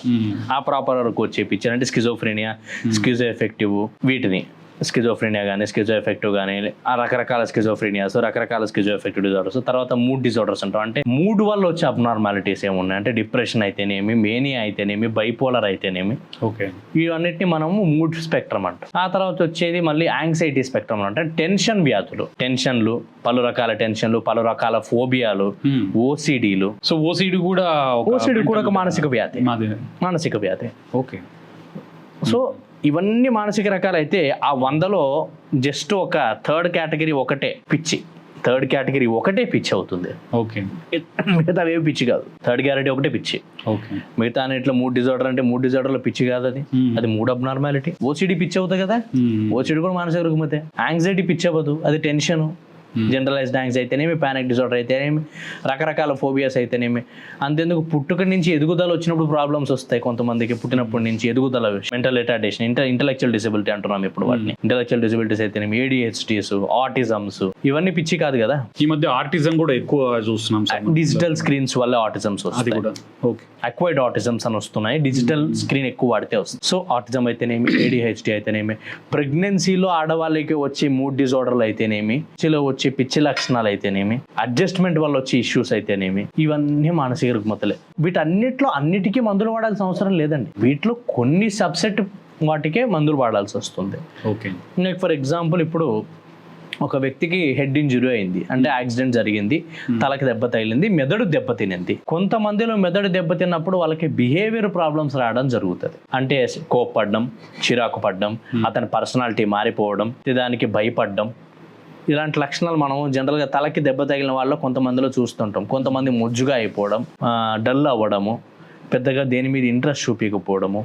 ఇలా ఉన్నప్పుడు ఆ కోపము, చిరాకు మనిషికి ఎప్పుడైతే ఎక్కువ అవుతాయో తనని తాను గాయపరచుకోవచ్చు, వేరే వాళ్ళని గాయపరచవచ్చు. అలాంటి సిచ్యువేషన్లలో మందులు వాడతాము. లాంగ్ టర్మే వాడాలని లేదు, కొంతమందిలో షార్ట్ టర్మ్ వాడచ్చు. లైక్ ఫర్ ఎగ్జాంపుల్ ఇప్పుడు అక్యూట్ స్ట్రెస్ రియాక్షన్ అని ఒకటి వస్తుంది. లైక్ ఫర్ ఎగ్జాంపుల్ ఏదో ఒక విషయం నిన్ను సడన్గా ఎక్కువగా భయపెట్టింది అనుకో, బాగా ఎక్కువగా. పోస్ట్ ట్రామాటిక్ స్ట్రెస్ డిజార్డర్ అనుకోండి. లైక్ సడన్గా నువ్వు నియర్ డెత్ ఎక్స్పీరియన్స్, చచ్చి బతికేవు, తర్వాత నీకు పీడకలు రావడము, భయపడడం, ఇవన్నీ జరుగుతాయి. పోస్ట్ ట్రామాటిక్ స్ట్రెస్ డిజార్డర్ అంటాం. అలా రీసెంట్ గా కూడా మన ఎయిర్ ఇండియాలో ఒక అబ్బాయికి PTSD ఉండే అవకాశాలు ఉంటాయి, ఎందుకంటే చచ్చి బతికాడు. Same problems. సో ఆయనకి ఏంటంటే సడన్ గా వాటికి కంటిన్యూస్ గా వాడాల్సిన అవసరం రాకపోవచ్చు. ఓకే, బ్రీఫ్ పీరియడ్ కొన్ని రోజులు వాడచ్చు. ఇప్పుడు అక్యూట్ స్ట్రెస్ రియాక్షనే ఉంది, అది ఒక 1 వీక్, 2 days, 3 days ఉండే అవకాశాలు ఉంటాయి. వాటికి లాంగ్ టర్మ్ వాడాల్సిన అవసరం రాకపోవచ్చు. సింగిల్ ఎపిసోడ్ డిప్రెషనే ఉండొచ్చు. లైక్ ఫర్ ఎగ్జాంపుల్ ఎవరో చనిపోవడం వల్ల ఒక 6 నెలలు బాధపడ్డాడు, వాడికి కొన్ని నెలలు, కొన్ని సంవత్సరాలు ట్రీట్మెంట్ పెడతాం. ఆ తర్వాత ట్రీట్మెంట్ ఆపేయచ్చు, ఎందుకంటే అతనికి ట్రీట్మెంట్ వాడుతున్నా కూడా అతనికి డిప్రెషన్ ఎపిసోడ్ ఏమీ రాలేదు, కాన్సిక్యూటివ్గా ఒక 1-2 years ఏమీ రాలేదు అనుకుందాం. మందులు ఆపేసి చూసినాక అతనికి ఏం రాలేదనుకోండి, ఆపే అవకాశం ఉంది. ఓన్లీ కొన్ని రకాల వ్యాధులకి మాత్రమే మందులు జీవితాంతం వాడే అవకాశం పడుతుంది. అంటే సార్, నేను చూసిన ఈ సైకాట్రిక్ కేసుల్లో మానసిక వ్యాధితో బాధపడుతున్న వాళ్ళలో చాలా మంది కంటిన్యూస్గా మెడిసిన్స్ వాడుతూ ఉంటారు. అంటే చాలా మందిని చూసాను నేను. చాలా మంది ఏం చేస్తుంటారని అంటే, ఫర్ ఎగ్జాంపుల్ నిద్రకే తీసుకుందాం. నిద్ర రాకపోవడం కూడా ఒక మానసిక వ్యాధే. అవును, ఇన్సోమ్నియా అంటాం దాన్ని. నిద్ర రాకపోవడం ఒక మానసిక వ్యాధి. సో నిద్రకి ఒక డాక్టర్ దగ్గరికి వెళ్తారు, డాక్టర్ గారు మందులు రాసిస్తారు, ఒక 10 రోజులు వాడండి అని రాసిస్తారు. 10 రోజులు అయిపోయింది. 10 రోజుల తర్వాత ఎంతమంది పేషెంట్లు వెళ్ళి డాక్టర్ గారి దగ్గరికి వెళ్ళేసి నాకు నిద్ర బాగానే ఉంది సార్, ఏమన్నా ఆపే అవకాశం ఉందని ఎంతమంది అడుగుతారు? లేదు. అతనికి నిద్ర రాని ప్రతిసారి ఏం చేస్తారు? మెడికల్ షాప్కి వెళ్తాం, నిద్ర మాత్రలు తెచ్చుకుంటాం, వేసుకుంటాం. అలా ఎన్ని రోజులు వాడతాం? అలా వాడుతున్న వాళ్ళు చాలా మంది. సో దానివల్ల మళ్ళీ కొత్త ప్రాబ్లమ్స్ స్టార్ట్ అవుతాయి. కొత్త ప్రాబ్లం ఏముందండి? నిద్ర మాత్ర అలవాటు అయిపోయింది అనుకోండి, అది లేకపోతే ఆల్కహాల్కి అడిక్ట్ అయినట్టు నిద్రకి అడిక్ట్ అవుతాడు. నిద్ర మాత్రలకు కూడా అడిక్ట్ అవ్వచ్చు, అడిక్ట్ అయ్యే అవకాశం ఉంది. అంటే బయట వినిపించే ఇంకొక రీజన్ కూడా ఉంది సార్. ఫార్మాసిటికల్ కంపెనీస్ ఇన్వాల్వ్మెంట్ ఎంత మాత్రం ఉంది సార్ మన ఈ దీంట్లో? అంటే మెడిసిన్స్ రాయమని చెప్పేసి ప్రెషర్ మీ డాక్టర్స్ పైన ఉంటుంది అనేసి. ఏ ఫార్మాసిటికల్ కంపెనీ పలానా మెడిసిన్ రాయాల్సిందే అని ఏ డాక్టర్కి చెప్పదు. Because doctor has individual rights, individual decision making capacity when it comes with medicine. ఎందుకంటే ప్రతి డాక్టర్ ఒకే రకంగా ట్రీట్మెంట్ పెట్టడం. మన ఏళ్ళు 5 రకాలుగా ఒకే రకంగా ఉండవు. ఈవెన్ దో ట్విన్స్ కూడా ఒకే రకమైన ఫింగర్ ప్రింట్స్ ఉండవు. అలాగే ఒక డాక్టర్ ట్రీట్మెంట్కి ఇంకో డాక్టర్ ట్రీట్మెంట్కి చాలా తేడా ఉంటుంది, చాలా డిఫరెన్స్ ఉంటుంది. ఏ ఫార్మాసిటికల్ కంపెనీ మీద రాయాలి అని చెప్పదు. ఓకే. ఎందుకంటే మనం వాడే మందులు ఏదో ఒక ఫార్మాసిటికల్ కంపెనీ మ్యానుఫ్యాక్చర్ చేయాల్సిందే. మందుని కనుక్కునేది కూడా ఒక ఫార్మాసిటికల్ కంపెనీనే. ఇండివిజువల్గా ఎవరు వచ్చి నేను మందు కనుక్కున్నానని చెప్పడం. ఒక మందు బయటికి రావాలి, లైక్ ఫర్ ఎగ్జాంపుల్ డోలోనే అనుకోండి. డోలోలో ఒక కంపెనీ వాడు కనుక్కోవాలి కదా. డోలో నుండి మందు పారాసెటమాల్. పారాసెటమాల్ ఫార్మాసిటికల్ కంపెనీ రీసెర్చ్గా మాలిక్యూల్ని కనుక్కుంది, దాని మీద కొన్ని స్టడీస్ చేసింది. స్టడీస్ అన్ని ప్రూవ్ అయినాకే డ్రగ్ బయటకు వచ్చి ఉంటుంది. ఇదంతా చేయాల్సింది ఎవరండి? ఒక ఇండివిజువల్ డాక్టర్ చేస్తాడా? అవుతుందే? ప్రాక్టికల్ ఇంపాసిబిలిటీస్ ఉంటాయి కదా. ఇది యాక్చువల్లీ జనాలలో అపోహ ఉండే చెప్తాను. ఈ జనాలలో అపోహ దూరం చేయడానికి నేను చెప్తున్నాను. సో ప్రోత్సాహకాలు ఇస్తారని, లేకపోతే ఫార్మాసిటికల్ కంపెనీలు ఫోర్స్ చేస్తాయని అవన్నీ చెప్తూ ఉంటారు. ఈ మెడిసిన్స్ బ్రెయిన్ ని స్లో చేస్తాయని అంటారు సార్. అంటే వాడే కొన్ని వాటిలో కొన్ని డ్రగ్స్ ఉన్నాయండి, యాంటీ సైకోటిక్స్ అంటాము, లేకపోతే న్యూరోలెప్టిక్స్ అంటాం. న్యూరోలెప్టిక్స్ అండ్ డ్రగ్స్ ఉన్నాయి కొన్ని. ఓకే. అంటే ఈ మందులు ఏం చేస్తాయంటే అండి, వాట్ హ్యాపెన్స్ ఈజ్ ఒక వ్యక్తి యొక్క మెదడులో కొన్ని కెమికల్స్ ఉంటాయి. పొమిన్ అని, నారెడ్రిన్ అని, లేకపోతే సెరటోనిన్ అని, ఒక 3 రకాల ఇంపార్టెంట్ కెమికల్స్ ఉంటాయి. ఓకే. ఈ 3 కెమికల్స్ యొక్క సమన్వయమే ఒక మనిషి యొక్క మూడ్, మనిషి యొక్క డెసిషన్ మేకింగ్ కెపాసిటీ, మెమరీ. ఒక మీరు అనే ఒక వ్యక్తి ఎలాగైతే ఉన్నారో, నేను అనే వ్యక్తి ఎలాగైతే ఉన్నానో, నా బిహేవియర్ కానీ, నా నడవడిక కానీ, నా పద్ధతులు కానీ, నా మాట కానీ, నా రియాక్షన్స్ కానీ, ఇవన్నీ డిసైడ్ చేసేది బ్రెయిన్లో ఉండే కెమికల్స్. బ్రెయిన్లో ఉండే ఈ కెమికల్సే నీ మూడ్ని. ఎవరన్నా చనిపోయారు అనుకోండి, నీకు బాధ ఎక్కడి నుంచి వస్తుంది? నువ్వు ఏడవాలని ఎవరు చెప్తున్నారు? బ్రెయిన్లో ఉండే సెరటోనిన్ చెప్తుంది. మీరు బెట్టి గెలిచారు అనుకుందాం, మీ ఫ్రెండ్తో ఒక బెట్టి వేసుకొని చిన్న బెట్టి గెలిచారు, మీకు ఆనందం వస్తుంది. క్రికెట్లో మ్యాచ్ గెలిచారు, మీకు ఒక ఆనందం వస్తుంది. ఎవరు చెప్తున్నారు మీరు ఆనందపడమని? మీరు ఆనందపడినామంటే మీ డోపమిన్ బాడీలో పెరిగిపోతుంది బ్రెయిన్లో. ఆ డోపమిన్ చెప్తుంది మీకు మీరు ఆనందపడాలి అని. ఏదన్నా భయమైన సిచ్యువేషన్ వచ్చింది, ఒక కుక్క సడన్గా మీ వెంటబడింది, మీ గుండె దడదడ కొట్టుకుంటుంది, గొంతు ఆరిపోతుంది, ఒళ్ళంతా భయం వస్తుంది, జలధరిస్తుంది ఒళ్ళంతా. మీకు భయం వచ్చింది, ఎవరు చెప్తారు భయం తెప్పించాలని? నారెడ్రిన్ చెప్తుంది మీకు భయం తెప్పించాలని. సో ఈ కెమికల్స్ యొక్క సమన్వయంగా 3 కలిసి పనిచేస్తేనే ఒక మనిషి యొక్క పర్సనాలిటీ అవ్వనివ్వండి, బిహేవియర్ అవ్వనివ్వండి, నడవడిక అవ్వనండి, మాట్లాడేది అవ్వనండి, ఎమోషన్స్ అవ్వనండి, ఏదైనా కానీ ఇవి డిసైడ్ చేస్తాం. యాంగ్జైటీకి వాడతాం. యాంగ్జైటీకి ఏం వాడతాము? SSR యాంటీ డిప్రెసెంట్ అండ్ యాంగ్జియోలైటిక్స్ అంటాం, అంటే యాంగ్జైటీని తగ్గించే డ్రగ్స్. యాంటీ డిప్రెసెంట్స్ అంటాం, అంటే డిప్రెషన్ని తగ్గించే డ్రగ్స్. ఓకే.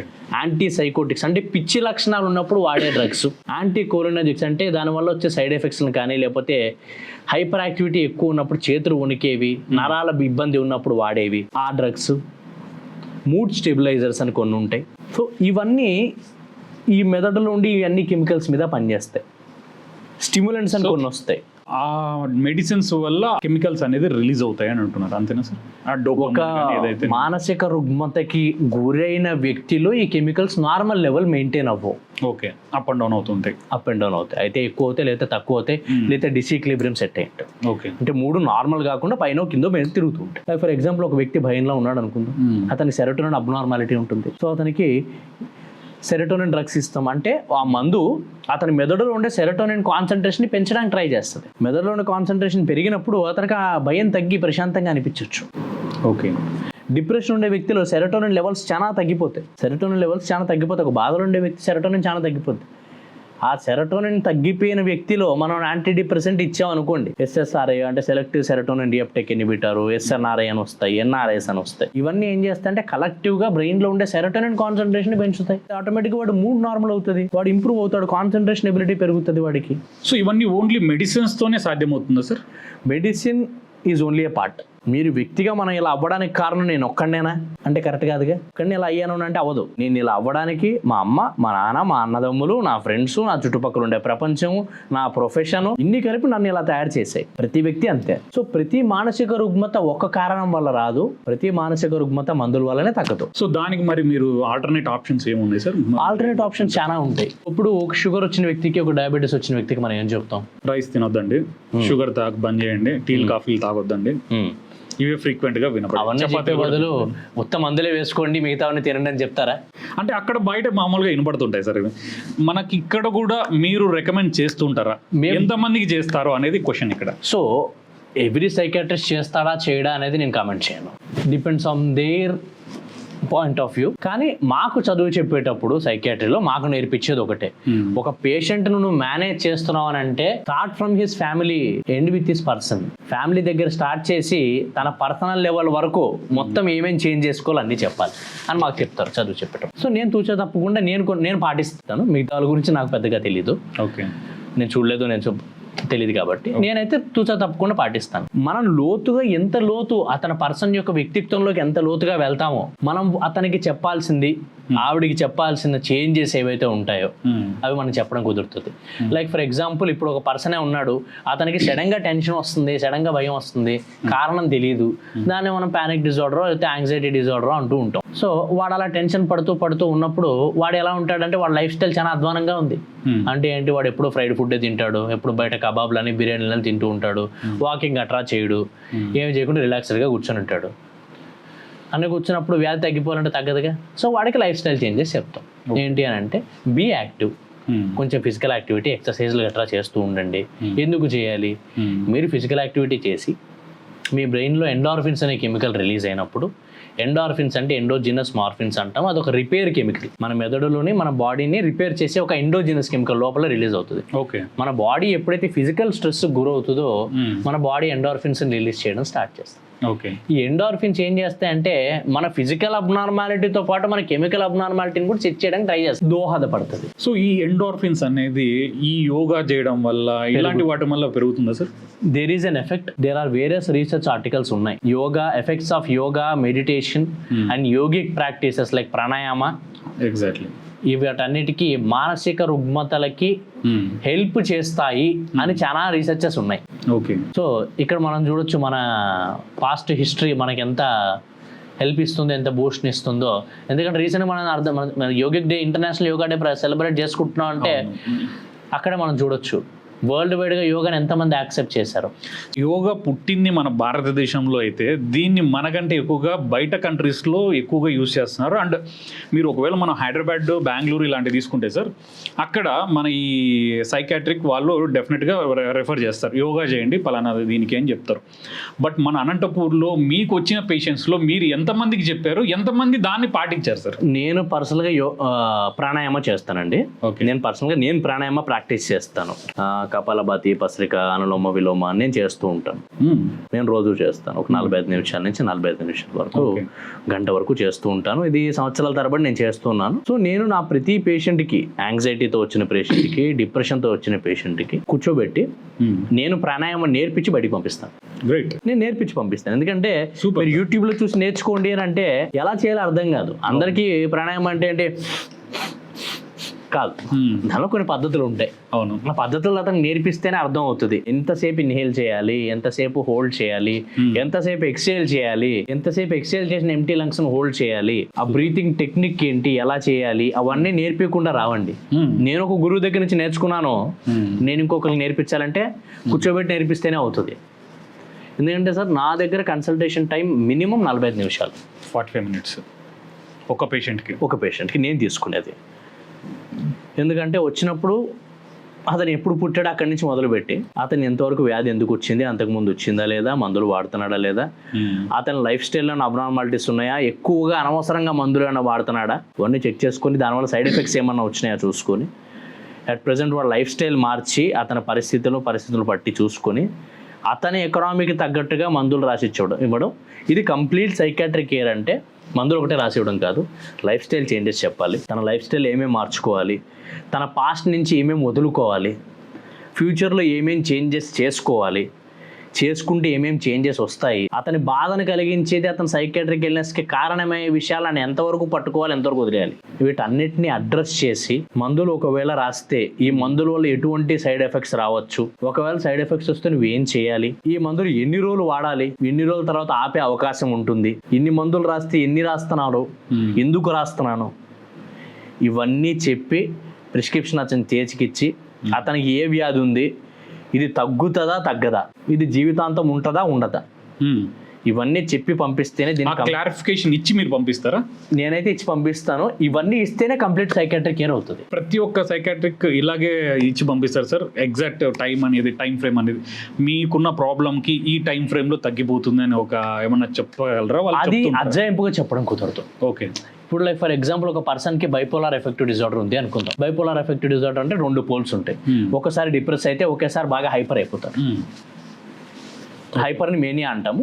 బాగా డిప్రెషన్ లోగా అయిపోతే డిప్రెషన్ అంటాము. సో డిప్రెషన్ ఆర్ మేనియా అతని పర్సన్ లైఫ్లో అయితే డిప్రెషన్లో ఉండొచ్చు, లేదా నార్మల్లో ఉండొచ్చు, లేదా మేనియాలా ఉండొచ్చు. ఇది ఒక life long illness. Bipolar disorder అనేది లైఫ్ లాంగ్ ఇల్నెస్. అలాగే స్కిజోఫ్రీనియా ఉంది. స్కిజోఫ్రీనియా చాలా వరకు లైఫ్ లాంగ్ ఇల్నెస్. చాలా మంది కేసెస్లో schizophrenia life long illness. Schizophrenia అంటే ఇప్పుడు ప్రాపర్ పిచ్ని మనం స్కిజోఫ్రీనియా అంటాం. అంటే ఉన్నది లేనట్టుగా వినిపించడం, ఎవరో ఏదో అంటున్నారని, ఎవరో శబ్దాలు వినిపించడం, లేదా వ్యక్తులు కనిపించడం. ఇది మరి మెంటల్ ఇల్నెస్ లేక స్ట్రెస్ ఎఫెక్ట్ సార్? ఇది సార్ అది మెంటల్ ఇల్నెస్ అని పరిగణించాలని అంటే ఇప్పుడు ఇందాక చెప్పాను మీకు, అక్యూట్ స్ట్రెస్ రియాక్షన్ అని. ఒక పర్సన్ హైట్ అండ్ స్ట్రెస్ లెవెల్లో ఉన్నప్పుడు ఒక్కోసారి ఫాల్స్ పర్సెప్షన్ రావచ్చు, లేనిది ఉన్నట్టు అనిపించవచ్చు. ఇందాక మీకు ఒకటి చెప్పాను, టైం ఫ్రేమ్ అని ఒకటి ఉంటుంది. 24 అవర్స్ ఉందా, 48 అవర్స్ ఉందా, లేకపోతే నెలల తరబడి ఉందా? 24-48 అవర్స్ బ్రీఫ్ డ్యూరేషన్ అనుకోండి. అక్యూట్ స్ట్రెస్ రియాక్షన్ అనేస్తాం, కొన్ని రోజులు ఉంటుంది, తర్వాత వెళ్ళిపోతుంది, టెన్షన్ పడాల్సిన అవసరం లేదు. 15 నుంచి నెల రోజుల వరకు ఉందనుకోండి. నెల రోజుల వరకు ఉంటే అతనికి ఏం చెప్తాము అని అంటే బ్రీఫ్ సైకాట్రిక్ రియాక్షన్ అంటాం, లేకపోతే అక్యూట్ ట్రాన్సియంట్ సైకోటిక్ ఎపిసోడ్ అంటాం. అది కాకపోతే ఒక నెల రోజులు టైం దాటిపోయింది అనుకున్నాం, ఇలాగే లేనిది వినపడినట్టు కనపడుతున్నట్టు అనిపించడం, అనుమానాలు కలగడం. అనుమానాలు చాలా ఎక్కువగా ఉంటాయండి. అంటే నన్ను ఎవరో చంపేస్తారు, నాకెవరో చేతబడి చేశారు, నాకెవరో మందు పెట్టారు. అవును, ఇలాంటి వాళ్ళు వస్తుంటారు సార్ మీ దగ్గర? వస్తూ ఉంటారు. ఎంత ఫ్రీక్వెంట్గా వస్తుంటారు సార్? ఇది యాక్చువల్గా అందరూ సైకాట్రిస్ట్ దగ్గరికి రారండి. చాలా వరకు మ్యాజికో రిలీజియస్ ట్రీట్మెంట్స్కి వెళ్ళిపోతుంది. అంతరాలని, మంత్రాలని, తంత్రాలని ఇక్కడికి చాలా మంది వెళ్తుంటారు. వెళ్ళినప్పుడు ఏం జరుగుతుందంటే ఎవరో ఒక మహానుభావుడు ఈ మంత్రాలు చేసేవాయన, లేదండి ఇది మంత్రానికి తంత్రానికి తగ్గేది కాదు, ఇది మానసిక రుగ్మత, వెళ్ళిరండి అని ఎవరో ఒక మహానుభావుడు చెప్తే జనాలు వస్తారు. అంతేగాని మన మాట నమ్మరు. మన మాట చెప్పినా కూడా మళ్ళీ వాళ్ళ ట్రైల్ వాళ్ళు వేసుకుంటారు. ఇదే నాకు ఒక ఎగ్జాంపుల్ ఉందండి. ఇక్కడ మన మార్కెట్ యార్డ్లో ఆయనకు 2-3 మండీలు ఉన్నాయి. పెద్ద వ్యక్తి, చాలా పెద్ద వ్యక్తి మార్కెట్లో మండీలు ఉన్నాయి. అతనికి తన కూతురుకి మానసిక రుగ్మత ఉంది, స్కిజోఫ్రీనియానే. తనకు లేనిది ఉన్నట్టు, ఉన్నది లేనట్టు వినపడుతూ ఉంది. ఎవరో తన మీద చేతబడి చేశారని, వాళ్ళ ఇంట్లో తను చంపడానికి చూస్తున్నారని, అలాంటి ఆలోచనలు తనకు ఉండేవి. లాంగ్ ఇల్నెస్, ఆవిడ మందులు సరిగ్గా వాడేది కాదు, ట్రీట్మెంట్ కరెక్ట్ గా తీసుకునేది కాదు, ఎప్పుడు ఆపేసి తీసుకు. ఆయన చదువుకున్నాడు, ఆవిడ చదువుకుంది, అయినా కూడా ఆయన లక్షలు జిన్ను పట్టిందని, దెయ్యం పట్టిందని చెప్పి డబ్బులు చాలా వేస్ట్ చేశాడు. చివరికి ఏం చేశాడంటే తీసుకెళ్లి రీహాబిలిటేషన్ సెంటర్లో జాయిన్ చేయాల్సి వచ్చింది. ఫైనల్లీ కొంచెం మెడిసిన్ వాడినాక అంటే మీకు ఏమైనా అనిపించిందా సార్, అలాంటి వాళ్ళు కొంచెం ఎర్లీగా వచ్చి ఉంటే బాగుండు? ఎర్లీగా వచ్చి ఉంటే నేను చాలాసార్లు అనుకున్నాను, ఎర్లీగా వచ్చి ఉంటే ఈ పరిస్థితి వచ్చేది కాదు కదా. ఎందుకంటే longer the illness is left untreated, అంటే ట్రీట్మెంట్ ఇవ్వకుండా ఎంత దూరం అయితే ఉంచేస్తాం అంతే డిఫికల్ట్ అది ట్రీట్ చేయడం. అది ఏ మానసిక వ్యాధి అయినా అవనండి, డిప్రెషన్ అయినా, స్కిజోఫ్రెనియా కానీ, ఓసిడి అయినా అవనివ్వండి, ఏదైనా కానీ ఏది ఎక్కువ రోజులు ట్రీట్ చేయకుండా ఆపేస్తే. ఎంత కామన్ గా వస్తుంటాయి సార్ ఇలాంటి కేసెస్? అంటే లేట్ గా వచ్చే కేసెస్? లేట్గా చాలా కామన్గా వస్తాయి.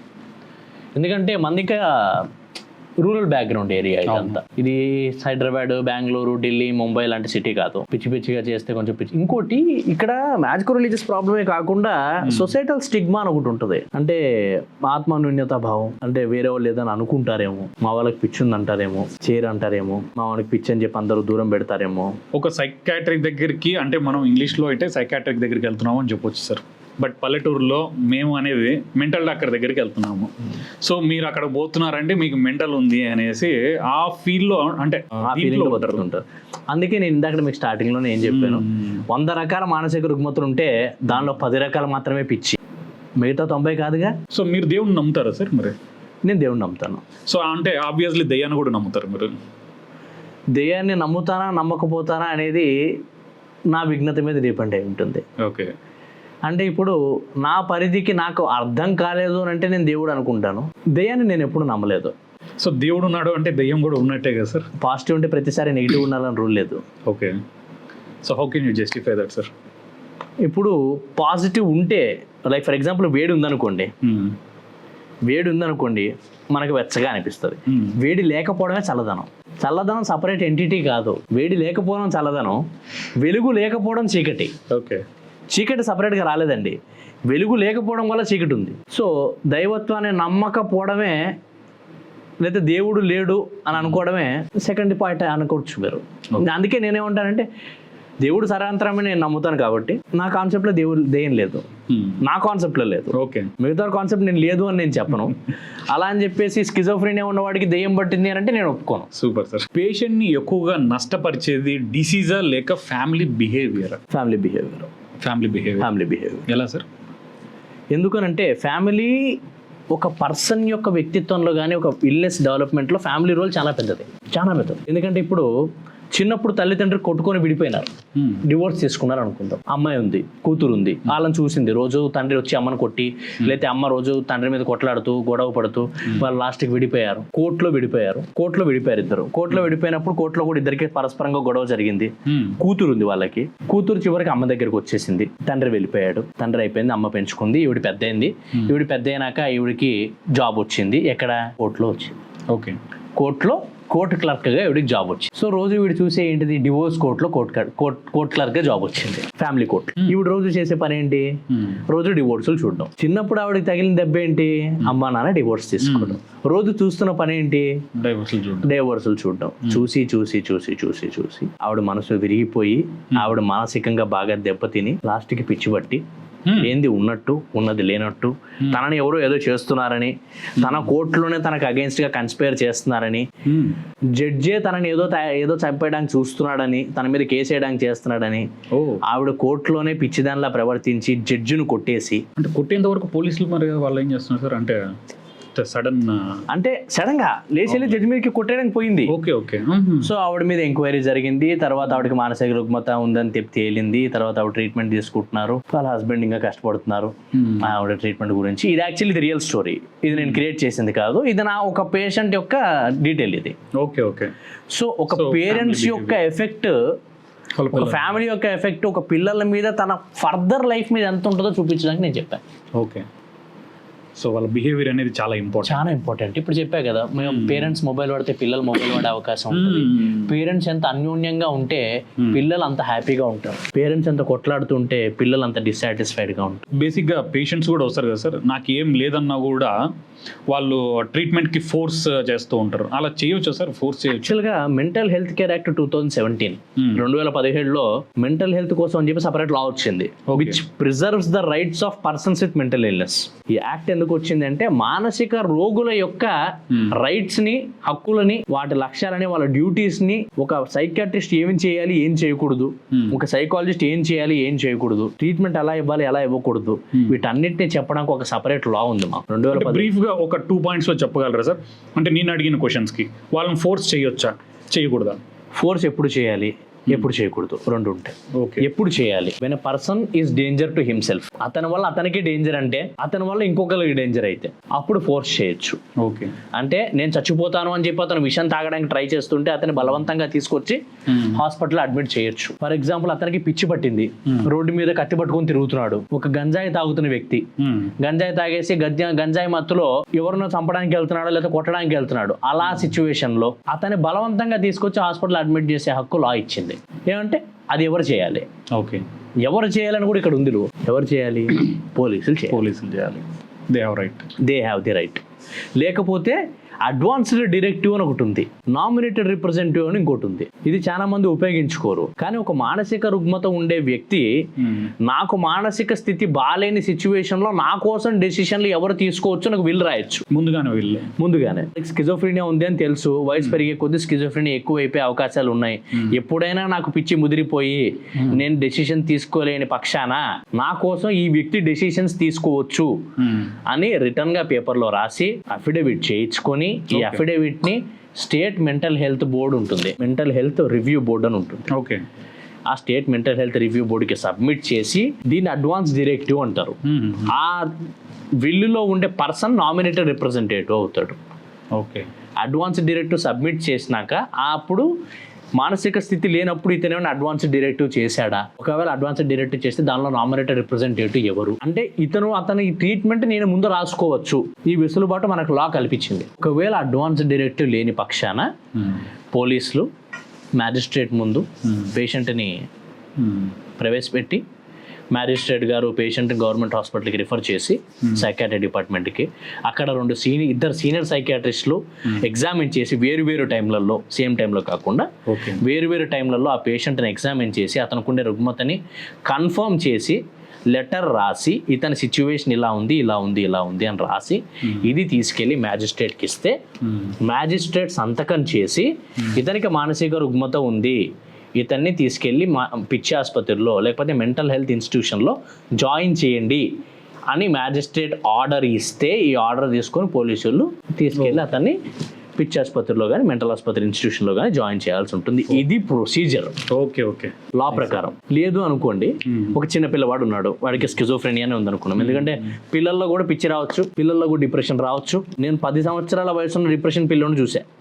10 సంవత్సరాలు అంటే ఎలా తెలిసింది సార్? ఆ పిల్లకి అంటే పిల్లలకి సపరేట్ క్యారెక్టరిస్టిక్స్ ఉంటాయి. ఇందాక మనం బాధగా ఉంటాడు అనుకుని పిల్లలతో ఎవరు ఆడుకోడు, ఎప్పుడు మూడీగా ఉంటాడు, చిన్నవాడికి చిరాకు పడతాడు, ఏడుస్తాడు, అలాంటి అంతకుముందు ఆ బిహేవియర్ ఉండదు, ఇప్పుడు కొత్తగా వచ్చి ఉంటుంది. ఓకే, నేను చూశాను డిప్రెషన్. నేను ట్రీట్ చేసిన పేషెంట్లలో 10 సంవత్సరాల పిల్లవాడు డిప్రెషన్, 12 సంవత్సరాల మేనియా పేషెంట్ కూడా ఉన్నారు. ఇవ్వలేదని కూడా డిప్రెషన్లోకి వెళ్ళే ఛాన్సెస్ ఉన్నాయి సార్ పిల్లలు. 10 సంవత్సరాల ఆల్కహాలిక్ పేషెంట్ కూడా ఉన్నాడు నా దగ్గర. ఒకసారి వచ్చారు 10 years పిల్లోడు, ఆల్కహాల్ అడిక్ట్ అంటే తల్లిదండ్రులకి తండ్రి ఓకే, తండ్రి గొర్రెలు కాసుకునేవాడు. ఓకే, తండ్రి అలవాటు చేశాడు. ఓకే, 10 సంవత్సరాల పిల్లవాడు. సో లాలో చాలా క్లియర్గా ఇచ్చాడన్నమాట. ఒక మానసిక రుగ్మత ఉండే వ్యక్తి ఏం చేయొచ్చు, ఏం చేయకూడదు, అతని ట్రీట్మెంట్ ఎలా చేయించుకోవాలి, ఎలా చేయించుకోకూడదు, ఎలా ట్రీట్ చేయాలి, అలా ట్రీట్ చేయకూడదు. ఒక మన సినిమాలలో చూపిస్తారు, పిచ్చిగా ఉన్న వ్యక్తిని కట్టేయడాలు చేస్తాం, అలా చూసి కట్టేయకూడదు. కట్టేస్తే చట్టరీత్యా శిక్షార్హులు. కట్టేయకూడదు. ఎప్పుడు కట్టేయాలి, ఎప్పుడు కట్టేయకూడదు, కట్టేయాలి. అసలు కట్టేయాల్సిన సిచ్యువేషన్ ఎందుకు రా? చాలా సందర్భాలు కూడా ఉన్నాయి సార్. ఇలాగా చూసి వాళ్ళు మా మీద దాడికి వస్తున్నాడు అని చెప్పేసి అలాంటి టైంలో కట్టేస్తారు. మామూలుగా పల్లెటూరులో ఏం తెలుసు సార్, వాళ్ళ మీదకి అంటే దాడికి వచ్చినప్పుడు సో వాళ్ళు ఏం చేస్తారు, సింపుల్గా తీసిపోయి కట్టేసి పోలీసులకు ఇన్ఫార్మ్ చేయడమో లేదా కొట్టి ఇన్ఫార్మ్ చేయడమో లేదా something it will be happening. 2015-16 సంవత్సరంలో ఏం జరిగింది అని అంటే, గవర్నమెంట్ హాస్పిటల్లో వార్డులో ఒక ఇలాగా మెంటల్ ఇన్స్టెబిలిటీ ఉండే వ్యక్తిని అడ్మిట్ చేశారన్నమాట. వాళ్ళ అమ్మగారు వాడు మాట వినడం లేదు అని చెప్పేసి చైన్లు తీసుకొచ్చి అక్కడ మధ్యలో చెట్టు ఉంటే చెట్టు కట్టేశారు. ఆవిడకి తెలియదు, పెద్ద వయసు. ఓకే, సో కట్టేసినప్పుడు ఏమైంది అని అంటే, అప్పుడే యాక్చువల్గా లా రాటిఫై అయింది, 17 సంవత్సరంలోనే వచ్చింది. అలా కట్టేయకూడదు అనమాట. అది కట్టేయడం అప్పుడు ఏమైంది అని అంటే అది పెద్ద గొడవ అయిపోయింది, చాలా పెద్ద గొడవ అయిపోయింది. ఎవరు కట్టేశారో ఎవరు తెలియక పోలీసులు రావడము, కేసు అవ్వడము, అలా కట్టేయకూడదు అని చెప్పేసి తెలియక చాలా మంది ఇలా చేస్తూ ఉంటారు. ఎగ్జాంపుల్ ఇవ్వడం కోసం చెప్పాను మీకు. ఓకే, చాలా మంది అలా చేస్తూ ఉంటారు అన్నమాట. మీరు ఇబ్బంది కలిగిస్తున్నాడు అని చెప్పి అప్పటికప్పుడు అతన్ని పట్టుకొని కూర్చోబెట్టచ్చు, కొట్టడాలు అలాంటివి చేయకూడదు. ఓకే, ఒకళ్ళు కొట్టడానికి చేశారు అని అంటే అది చట్టరీత్యా నేరం అవుతుంది. సో కొట్టిన వ్యక్తికి శిక్ష పడే అవకాశాలు కూడా ఉంటాయి. ఎందుకంటే violation of rights for mental health persons with mental illness అని వైలేషన్, వాళ్ళ రైట్స్ ను వైలేట్ చేసినట్టు అవుతుంది. ఓకే, సో చేయకూడదు. కాబట్టి వాళ్ళ మీద అంటే పక్కన వాళ్ళ మీదకి దాడికి వెళ్ళినా కూడా వారి మీద దాడి చేయకూడదు, వారు తిరిగి దాడి చేయకూడదు. ఆపడానికి ప్రయత్నించవచ్చు, పోలీసులకి ఇన్ఫార్మ్ చేయడము, అంతవరకు కట్టేయడం, బ్లంట్ ఫోర్స్ యూజ్ చేయకుండా, కొట్టకుండా ఏం చేయకుండా కట్టేయడానికి లేకపోతే కింద నేలకి పిన్ చేయడానికి ట్రై చేయొచ్చు. చేసే అవకాశాలు ఉన్నాయి. ఆ సిచ్యువేషన్ బట్టి చేసుకోవచ్చు, లేదంటే పోలీసులకి ఇన్ఫార్మ్ చేసి ఓకే. పలానా వ్యక్తి ఇలా ఉన్నాడు ఇప్పుడు టెంపరీగా మేము పట్టుకున్నాం ఇతన్ని, కొట్టారు అని అంటే మళ్ళీ కేసు అవుతుంది. సార్ టెంపరీగా ఇతను పట్టుకున్నాము, అర్జెంట్గా మీరు వస్తే అతను తీసుకెళ్ళచ్చు.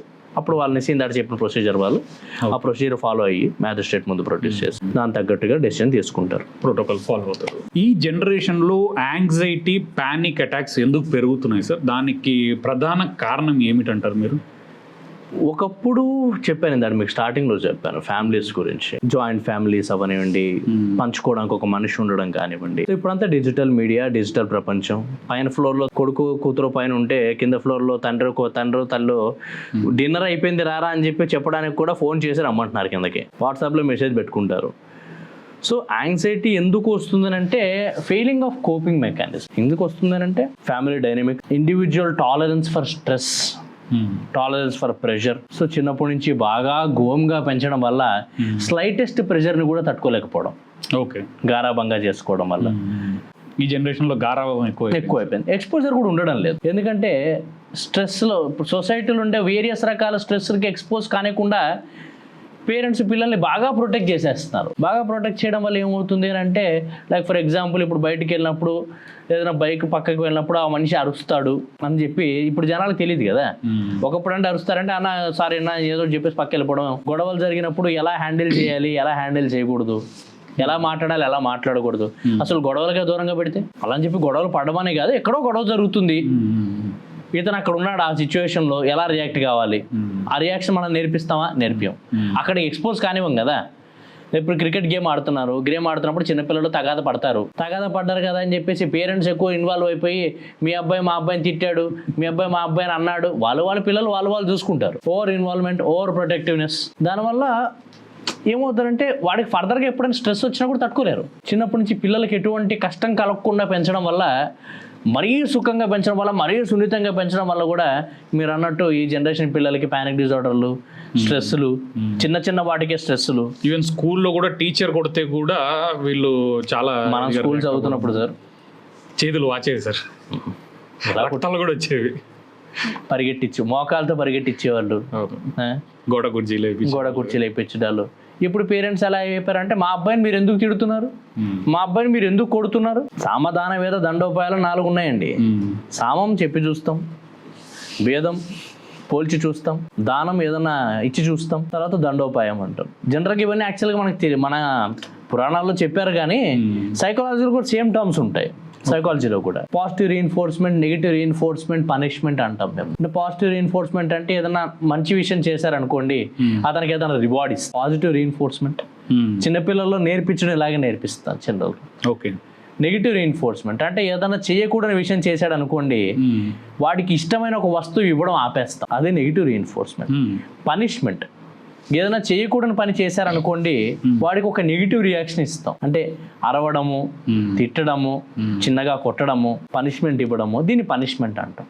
ఓకే. సో మన సామధాన వేద దండోపాయాలు సైకలాజికల్ టర్మినాలజీలో ఒకటే వచ్చేసినాయి, చూసారా? సో ఇక్కడ నుంచి అక్కడికి వచ్చాయంటారు. పేరెంట్ సమకాలీన సమాజంలో 2 ఒకటే అయ్యుండొచ్చు, అది జనాలకి ఎవరికి తెలియదు. మన సామవాదం దండోపాయాలు అంటే అది ఎవరికి అర్థం కాదు. సార్ పాజిటివ్ రీఎన్ఫోర్స్మెంట్ చేయండి, నెగిటివ్ రీఎన్ఫోర్స్మెంట్ చేయండి అని అంటే అవునా సార్, ఓకే సార్ అంటారు. ఫాస్ట్ ట్రాక్ జనరేషన్, అన్ని ఫాస్ట్గా కావాలి, ఎవ్రీథింగ్ ఫాస్ట్గా కావాలి, రిలేషన్షిప్ ఫాస్ట్గా కావాలి, చదువు ఫాస్ట్గా కావాలి, రిజల్ట్ ఫాస్ట్గా రావాలి. అన్నీ ఫాస్ట్గా వస్తే టెన్షన్ కూడా అంతే ఫాస్ట్గా వస్తుంది. ఎందుకంటే ప్రతి వ్యక్తికి స్ట్రెస్ టాలరెన్స్ అనేది ఒకటి ఉంటుంది. ఒక వ్యక్తి ఎంతవరకు స్ట్రెస్ని టాలరేట్ చేయగలరు, అది ఎలా డిసైడ్ అవుతుంది అని అంటే వాడు చిన్నప్పటి నుంచి ఫేస్ చేసిన సిచ్యువేషన్స్, పరిస్థితులు, వాడి చుట్టూ ఉన్న ఎన్విరాన్మెంట్, వాడితో ఉన్న వ్యక్తులు, వాడు ఎవరితో మాట్లాడుతున్నాడు, ఎలా ఉంటున్నాడు, ఏం చేస్తున్నాడు, ఇవన్నీ అతను స్ట్రెస్ టాలరెన్స్ డిసైడ్ చేస్తాయి. ఇప్పుడు ఎలా ఉంటుంది, అందరూ కోవిడ్లో పెరిగిన పిల్లలు, సోషల్ మీడియా తప్పితే నార్మల్ మీడియా తెలియదు. హాయ్ అని అంటే సోషల్ మీడియా తెలియకపోవడం కూడా ఒక మూర్ఖత్వం లాగా చూస్తున్న ఈ జనరేషన్ సార్. రీసెంట్గా కూడా మనం ఒకటి చూసాం, ఐఐటి టాపర్స్, నీట్ టాపర్స్, వాళ్ళు డ్యాన్స్ అంటే వాళ్ళు విక్టరీని సెలబ్రేట్ చేసుకునే టైంలో so they are unable to dance. So ఈ జనరేషన్ ఈ చదువులో మునిగిపోయి ఇలా తయారయ్యారు అని చెప్పి వాళ్ళని ఎగతాళి చేయడము ఇలాంటివి జరుగుతున్నాయి. ట్రోలింగ్ సోషల్ మీడియా లేకపోతే ట్రోలింగ్ లేదు, సోషల్ మీడియా వాడకపోతే ట్రోలింగ్ ఎక్కడి నుంచి వస్తుంది? ఇప్పుడు అటెన్షన్ సీకింగ్ బిహేవియర్ ఎక్కువగా అయిపోయింది బికాస్ ఆఫ్ సోషల్ మీడియా. అందువల్లనే యాంగ్జైటీస్, ప్యానిక్ అటాక్లు ఎక్కువ అయిపోయినాయి. చిన్న చిన్న వాటి నుంచి ఎక్కువగా అటెన్షన్ కోరుకోవడం, చిన్న చిన్న వాటి నుంచి ఎక్కువ ఆనందం కోరుకోవడం, ఇమ్మీడియట్ రిజల్ట్స్ అంటే అప్పటికప్పుడు హై రావడం, immediate high and immediate drop, ఎక్కువ స్టిమ్యులేషన్ కోరుకోవడం మైండ్. వీటన్నిటి వల్ల ఏమవుతుందంటే స్ట్రెస్ టాలరెన్స్ కెపాసిటీ తగ్గిపోతా ఉంది జనాలకి ఇప్పుడు ఈ జనరేషన్ యూత్. లైక్ ఎట్లా అంటే ఇప్పుడు ఎవరో కింద స్టేటస్ పెట్టాము, కింద కమెంట్స్ రావాలి. పాజిటివ్ కమెంట్స్ వస్తే ఆనందపడిపోవడాలు, నెగిటివ్ కమెంట్స్ వస్తే బాధపడిపోవడాలు, వాళ్ళ కమెంట్స్ కోసం వీళ్ళు ఇంకా ఎక్కువగా చేయడాలు. అతను ఎవరో తెలీదు, ఎక్కడుంటాడో తెలీదు, ఏం చేస్తారో తెలీదు, అసలు కింద కమెంట్ వ్యక్తిని ఎవరో తెలియదు, వాడు ఎవరో కమెంట్ పెట్టారని చెప్పి ఇక్కడ సూసైడ్ చేసుకుంటున్నారు, ట్రోల్ అయ్యాము అని. సో ఈ సోషల్ మీడియా అండ్ ఈ రీల్స్ వల్ల, సో ఈ comparison culture, so youth mental health పై ఎంత ప్రభావం చూపుతుంది? ఎంత పెట్టాలో అంత పెడుతుంది. Social media relationships, long term relationships ఇప్పుడు పిల్లలకి దీనివల్ల ఏమవుతుందని అంటే ఫిల్టరింగ్ చాలా తక్కువైపోతా ఉంది. అడల్ట్ ఫిల్టర్స్ కానీ లేకపోతే ఈ అనవసరమైన ఎక్స్పోజర్ అవనివ్వండి, పేరెంటల్ కంట్రోల్ ల్యాక్ అవ్వడం కానివ్వండి, ఫాస్ట్ ట్రాక్ ఫ్రెండ్షిప్స్ అంటే ఇప్పుడు ఆన్లైన్ ఫ్రెండ్షిప్స్ అనుకోనండి, వాటి వల్ల చెప్పాను కింద సడన్ డోపమిన్ హై కోసం, అప్పటికప్పుడు థ్రిల్ కోసం చేసే విషయాలు తర్వాత ఎప్పుడో బాధ పెడుతూ ఉన్నాయి. అవన్నీ ఆలోచించట్లేదు ఈ జనరేషన్. ఆలోచించకుండా తొందరపడి చేసేయడాలు, తొందరగా అన్నీ అయిపోగొట్టుకోవడాలు, చాలా వరకు అడిక్షన్. అంటే అడిక్షన్స్ అలాగే వస్తున్నాయి. ఇప్పుడు games are built in a way which give you sudden dopamine high అని మళ్ళీ పడిపోతామంటే మళ్ళీ డోపమిన్ హై కావాలంటే మళ్ళీ వాడతావు. సోషల్ మీడియాలో అన్నీ అలాగే పనిచేస్తాయి, రీల్స్ అన్నీ అలాగే పనిచేస్తాయి, షార్ట్స్ అన్ని అలాగే పనిచేస్తాయి. సైకలాజికల్ థియరీ అది. వాళ్ళు నీట్ గా సైకాలజీని మంచిగా వాడుకుంటున్నారు, మనం వాడడం లేదు అంతే, వాళ్ళు వాడుతున్నారు. సో వాళ్ళ అల్గోరిథం వాళ్ళకి తగ్గట్టుగా Facebook, Instagram, YouTube young minds చాలా డిస్ట్రాయ్ చేస్తుంది. సో అప్పుడే ఒక రీల్ హైప్ చేస్తుంది, అప్పుడే బ్రేకప్ చూపిస్తుంది, అప్పుడే మళ్ళీ తర్వాత ఇంకోటి చూపిస్తుంది. The algorithm learns your behaviour. Yes, exactly. So ఒక డిప్రెషన్ లో ఉన్న ఒక పర్సన్ ఒక డిప్రెషన్ వీడియో చూసాడంటే ఇంకా కంటిన్యూస్ డిప్రెషన్ వీడియోస్ వస్తాయి. So it will lead to suicide అని చెప్పొచ్చా సార్ మనం? It has lead to suicide in some instances. కొన్ని సిచ్యువేషన్స్ లో సూసైడ్ వరకు తోసుకెళ్ళిన సిచ్యువేషన్స్ ఉన్నాయి. ఇందాక మీరు చెప్పిన కొరియన్ గేమ్ అనే ఎగ్జాంపుల్. ఈ సోషల్ మీడియా ఎక్స్పోజర్, ట్రోలింగ్ వల్ల సూసైడ్ కూడా జరుగుతున్నాయి. మన కేరళలో రీసెంట్ గా ఒక 40 years old పెద్ద ఆయన సూసైడ్ చేసుకున్నాడు. Because of trolling. Yes, bus లో ఇన్సిడెంట్ గురించి ట్రోలింగ్. సోషల్ మీడియా ఇంపాక్ట్ ఎంత ఉంది చూసారా? So social media can make and break. పాజిటివ్గా యూజ్ చేసుకుంటే చాలా మంచిది. అంతేందుకంటే సోషల్ మీడియా యూజ్ చేసుకుని ఎంతమంది డాక్టర్స్ పాజిటివిటీ స్ప్రెడ్ చేయడం లేదు, ఎంతమంది డాక్టర్స్. అంతేందుకు ORS మీద సొల్యూషన్స్ వస్తున్నాయి కదా, దాని మీద ఒక డాక్టర్ గారు, పీడియాట్రిషియన్ డాక్టర్ గారు సోషల్ మీడియాలో చేసిన పోస్టులు, ఉద్యమాలు, వాటి వల్ల ఆవిడకి అది ఎంత పాజిటివ్ ఇచ్చింది, అది ఎంత బూస్ట్ ఇచ్చింది. సో WHO ఫార్ములా ఉండే వాటి మీద మాత్రమే ORS అని వాడాలి, మిగతా ఎవరు ORS వాడకూడదని చెప్పి రీసెంట్ గా లా ప్రొడ్యూస్ అయింది కదా. That is made happen due to social media. Social మీడియాకి పాజిటివ్ సైడ్స్ ఎవరు చూడడం లేదు, నెగిటివ్ గానే ఎక్కువ వాడుతున్నారు. ఎంతమంది డాక్టర్స్, కొంతమంది పీడియాట్రిషియన్లు అవనివ్వండి, కొంతమంది సర్జన్స్ అవనివ్వండి, వేరే సర్జికల్ ప్రొసీజర్స్ గురించి ఇన్స్టాగ్రామ్లో చెప్తున్న వాళ్ళు ఉన్నారు, యూట్యూబ్లో చెప్తున్న వారు ఉన్నారు. పిల్లలకి ఏ మందులు ఎలా వేయాలి, ఎలా వేయకూడదు చెప్తున్న పీడియాట్రిషియన్స్ ఉన్నారు. అనవసరంగా టాబ్లెట్లు వాడొద్దు అని చెప్తున్న వాళ్ళు ఉన్నారు. ఇలాంటివి సోషల్ మీడియా యూజ్ చేసి డాక్టర్స్ ఇన్ఫర్మేషన్ స్ప్రెడ్ చేస్తున్న వాళ్ళు ఉన్నారు. కొంతమంది CAs ఉన్నారు, ఇన్కమ్ ట్యాక్స్ ఎలా పే చేయాలి, ఎలా పే చేయకూడదో చెప్తున్నారు, ఎందుకు పే చేయకూడదో చెప్తున్నారు, కొత్తగా ఏం పాలసీస్ వల్ల ఎఫెక్ట్ ఏముంటుందో చెప్తున్నారు. ఇలాంటివి ఫాలో అవ్వరు, చెప్తా చదవడం పనికి మనలోనే చూస్తారు. So social media has its own positives and negatives. Pros and cons ఎప్పుడు ఉంటాయి. అందరూ కాన్స్ మీద ఫోకస్ చేస్తున్నారు, but social media addiction is real thing. ఎందుకంటే వరల్డ్ హెల్త్ ఆర్గనైజేషన్ ICD-11లో యాక్చువల్ ICD-10లోనే 10 నుంచి 11 మధ్యన రివిజన్ జరుగుతున్నప్పుడు it has included social media, internet, gaming and gambling. ఇవన్నిటిని ఒక అంబ్రెల్లా టర్మ్ కింద ఇంటర్నెట్ అండ్ అలీడ్ డిజార్డర్స్ కింద, అడిక్షన్స్ కింద ఇంక్లూడ్ చేయడం జరిగింది. సో ఒక ఆల్కహాల్ తాగేటోడు అడిక్ట్ అయినట్టుగానే సోషల్ మీడియా వ్యక్తి, యూట్యూబ్ కానీ, సోషల్ మీడియా కానీ, గూగుల్ అవన్నీ ఇంటర్నెట్ వాడుతున్న వ్యక్తి కానీ, ఆన్లైన్ గేమింగ్, ఆన్లైన్ గ్యాంబ్లింగ్ వాడుతున్న వ్యక్తులు కానీ ఒక మానసిక రోగి కింద కన్సిడర్ చేసుకోవచ్చు. అడిక్షన్ అనేది కూడా ఒక బ్యాడ్ హ్యాబిట్ లేదా బ్రెయిన్ డిసార్డర్ సార్? దానికి బ్రెయిన్ డిసార్డర్ ఉంది యాక్చువల్గా. ఇందాక చెప్పినట్టు మన డోపమిన్ హై ఏదైతే ఉందో, డిపెండెన్సీ. అడిక్షన్ అని అలా చెప్తాం. మనకు డౌట్ వస్తుంది, సార్ నేను అడిక్ట్ అయిపోయాను చాలా మంది ఫీల్ అవుతుంటారు. అడిక్షన్స్ అని అంటే రిపీటెడ్గా అదే వస్తువు వాడడం, రోజుకి వస్తువు వాడే టైం పెంచడం, ఒకవేళ వస్తువు లేకపోతే ఏదో కోల్పోయాననే ఫీలింగ్ రావడం, ఆ వస్తువు కోసం ఏదైనా చేయడం, ఎనీ ఎక్స్టెంట్ కోసం వెళ్ళడం, ఒకవేళ వస్తువు లేకపోతే విడ్రాల్ సిమ్టమ్స్ రావడం, రోజు రోజుకి మిగతా ప్లెజరబుల్ యాక్టివిటీస్ కంటే ఆ వస్తువుకే నీ లైఫ్లో ఎక్కువ విలువ ఉంటుంది. ఈ వస్తువు అనే ప్లేస్లో ఏమైనా పెట్టుకోండి. వస్తువు అని ఎందుకు చెప్పారంటే ఆ వస్తువులో ఆల్కహాల్ పెట్టుకోవచ్చు, నిద్ర మాత్రలు పెట్టుకోవచ్చు, పెట్రోల్ పెట్టుకోవచ్చు, డీజిల్ పెట్టుకోవచ్చు, ఇన్హెలెంట్స్ అంటాం వాటిని, అవి పెట్టుకోవచ్చు, లేకపోతే నిద్ర మాత్రలు అనుకోండి, లేకపోతే గంజాయి అనుకోండి, మొబైల్ అనుకోండి, ఇంటర్నెట్ అనుకోండి, సోషల్ మీడియా అనుకోండి, గేమింగ్ అనుకోండి. వీటన్నిటిలో ఆ వస్తువు అనే ప్లేస్లో ఇవన్నీ పెట్టుకోవచ్చు. అంబరెల్లా టర్మ్ లాగా ఒక అడిక్షన్ అంటే ఏంటి అని చెప్పాను. Okay. So addiction is a brain disorder. Addiction is a brain disorder. Dopamine related circuits, ఈ రివార్డ్ పాత్వే ఉంటుంది అన్నమాట. రివార్డ్ మెకానిజం ఏదైతే ఉంటుందో every addiction revolves around this reward pathway. Okay. So నీకు రివార్డ్ కావాలి, అప్పుడు అడిక్షన్ సబ్స్టెన్స్ తీసుకుంటావు, ఆ ఎఫెక్ట్ వెళ్ళిపోయినామంటే నీ రివార్డ్ తగ్గిపోతుంది. సో మళ్ళీ నీకు రివార్డ్ కావాలి, నీ బ్రెయిన్కి మళ్ళీ ఆ హై కావాలి, ఓకే, మళ్ళీ మళ్ళీ తీసుకుంటావు. నీకు రిపీటెడ్గా తీసుకోవాలి. ఆల్కహాల్, జస్ట్ ఆల్కహాల్ బెంజోడైజపిన్ రిసెప్టర్ మీద పనిచేస్తుంది. రిసెప్టర్ నుంచి ఆల్కహాల్ వెళ్ళేస్తేనే నీకు మళ్ళీ చేతులు వణుకోవడము, నిద్ర రాకపోవడము, ఇలాంటి సిమ్టమ్స్ వస్తూ ఉంటాయి. వచ్చినాక తర్వాత నీకు ఇమీడియట్గా ఆల్కహాల్ తీసుకుంటే మళ్ళీ రిసెప్టర్ మీద ఆల్కహాల్ కూర్చుంటుంది.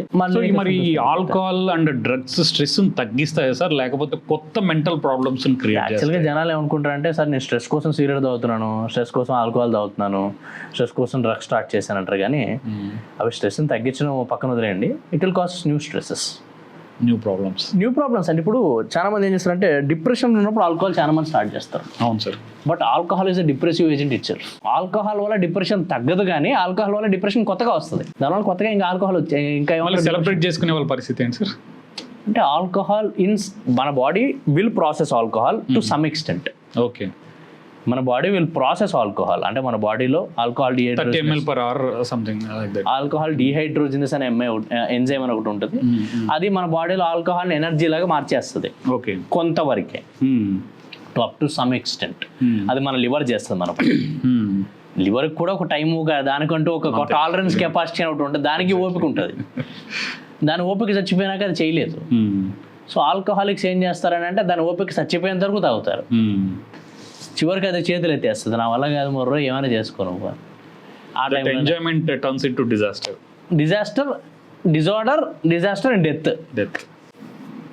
ఎందుకంటే ఆల్కహాల్ తాగిన రకరకాల ప్రాబ్లమ్స్ వస్తాయి. Not only depression, mouth ulcers అవనివ్వండి, స్టమక్ అల్సర్స్ అవనివ్వండి, బ్లడ్ వామిటింగ్స్ అవనివ్వండి, బ్లడ్ స్టూల్స్ అవనివ్వండి, బాత్రూమ్ బ్లడ్ రావడము, లివర్ ఫెయిల్యూర్ రావడము. Once alcohol induce liver failure వస్తే ఏ ఇన్సూరెన్స్ కంపెనీ కూడా నీకు డబ్బులు ఇవ్వదు. నాకు ఏదో ఇన్సూరెన్స్ ఉంది కదా, నేను ఆల్కహాల్ ఉన్నా పర్లేదు, లివర్ మార్పిచ్చేసుకుంటాను అనుకుంటే పిచ్చితాను. ఎందుకంటే ఏ హెల్త్ ఇన్సూరెన్స్ కంపెనీ, ఏ లైఫ్ ఇన్సూరెన్స్ కంపెనీ కింద టర్మ్స్ అండ్ కండిషన్స్లో death due to alcohol and related drug abuse doesn't cover అని రాసి ఉంటుంది. ఎనీ సబ్స్టెన్స్ అబ్యూస్ వల్ల వచ్చిన డెత్ కానీ ఏదైనా కానీ ఇన్సూరెన్స్ రాద్దాని. So no insurance also. So అలాంటి వాళ్ళకి మీరు ఏం ట్రీట్మెంట్ ఇస్తారు సార్? మరి బేసిక్గా ఆల్కహాల్కి జనాలు ఏం చేస్తుంటారంటే మనకి ఊళ్ళల్లో ఈ పసర్లని మాలలు వేయించడం అని ఇలా చేస్తూ ఉంటారు.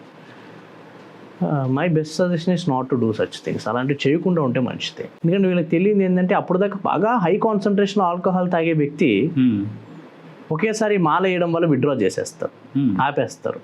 So brain is a very sensitive organ. అప్పుడు దాకా హై కాన్సన్ట్రేషన్ ఉన్న ఆల్కహాల్ సడన్గా వెళ్ళిపోవడం వల్ల ఏమవుతుందంటే బ్రెయిన్ ఆ సెన్సిటివిటీని తట్టుకోలేక ర్యాపిడ్ ఫైరింగ్ చేయడం స్టార్ట్ చేస్తుంది. ర్యాపిడ్ ఫైర్ ఫిట్స్లా వస్తాయి, బయటికి ఫిట్స్ వచ్చేస్తాయి. ఓకే.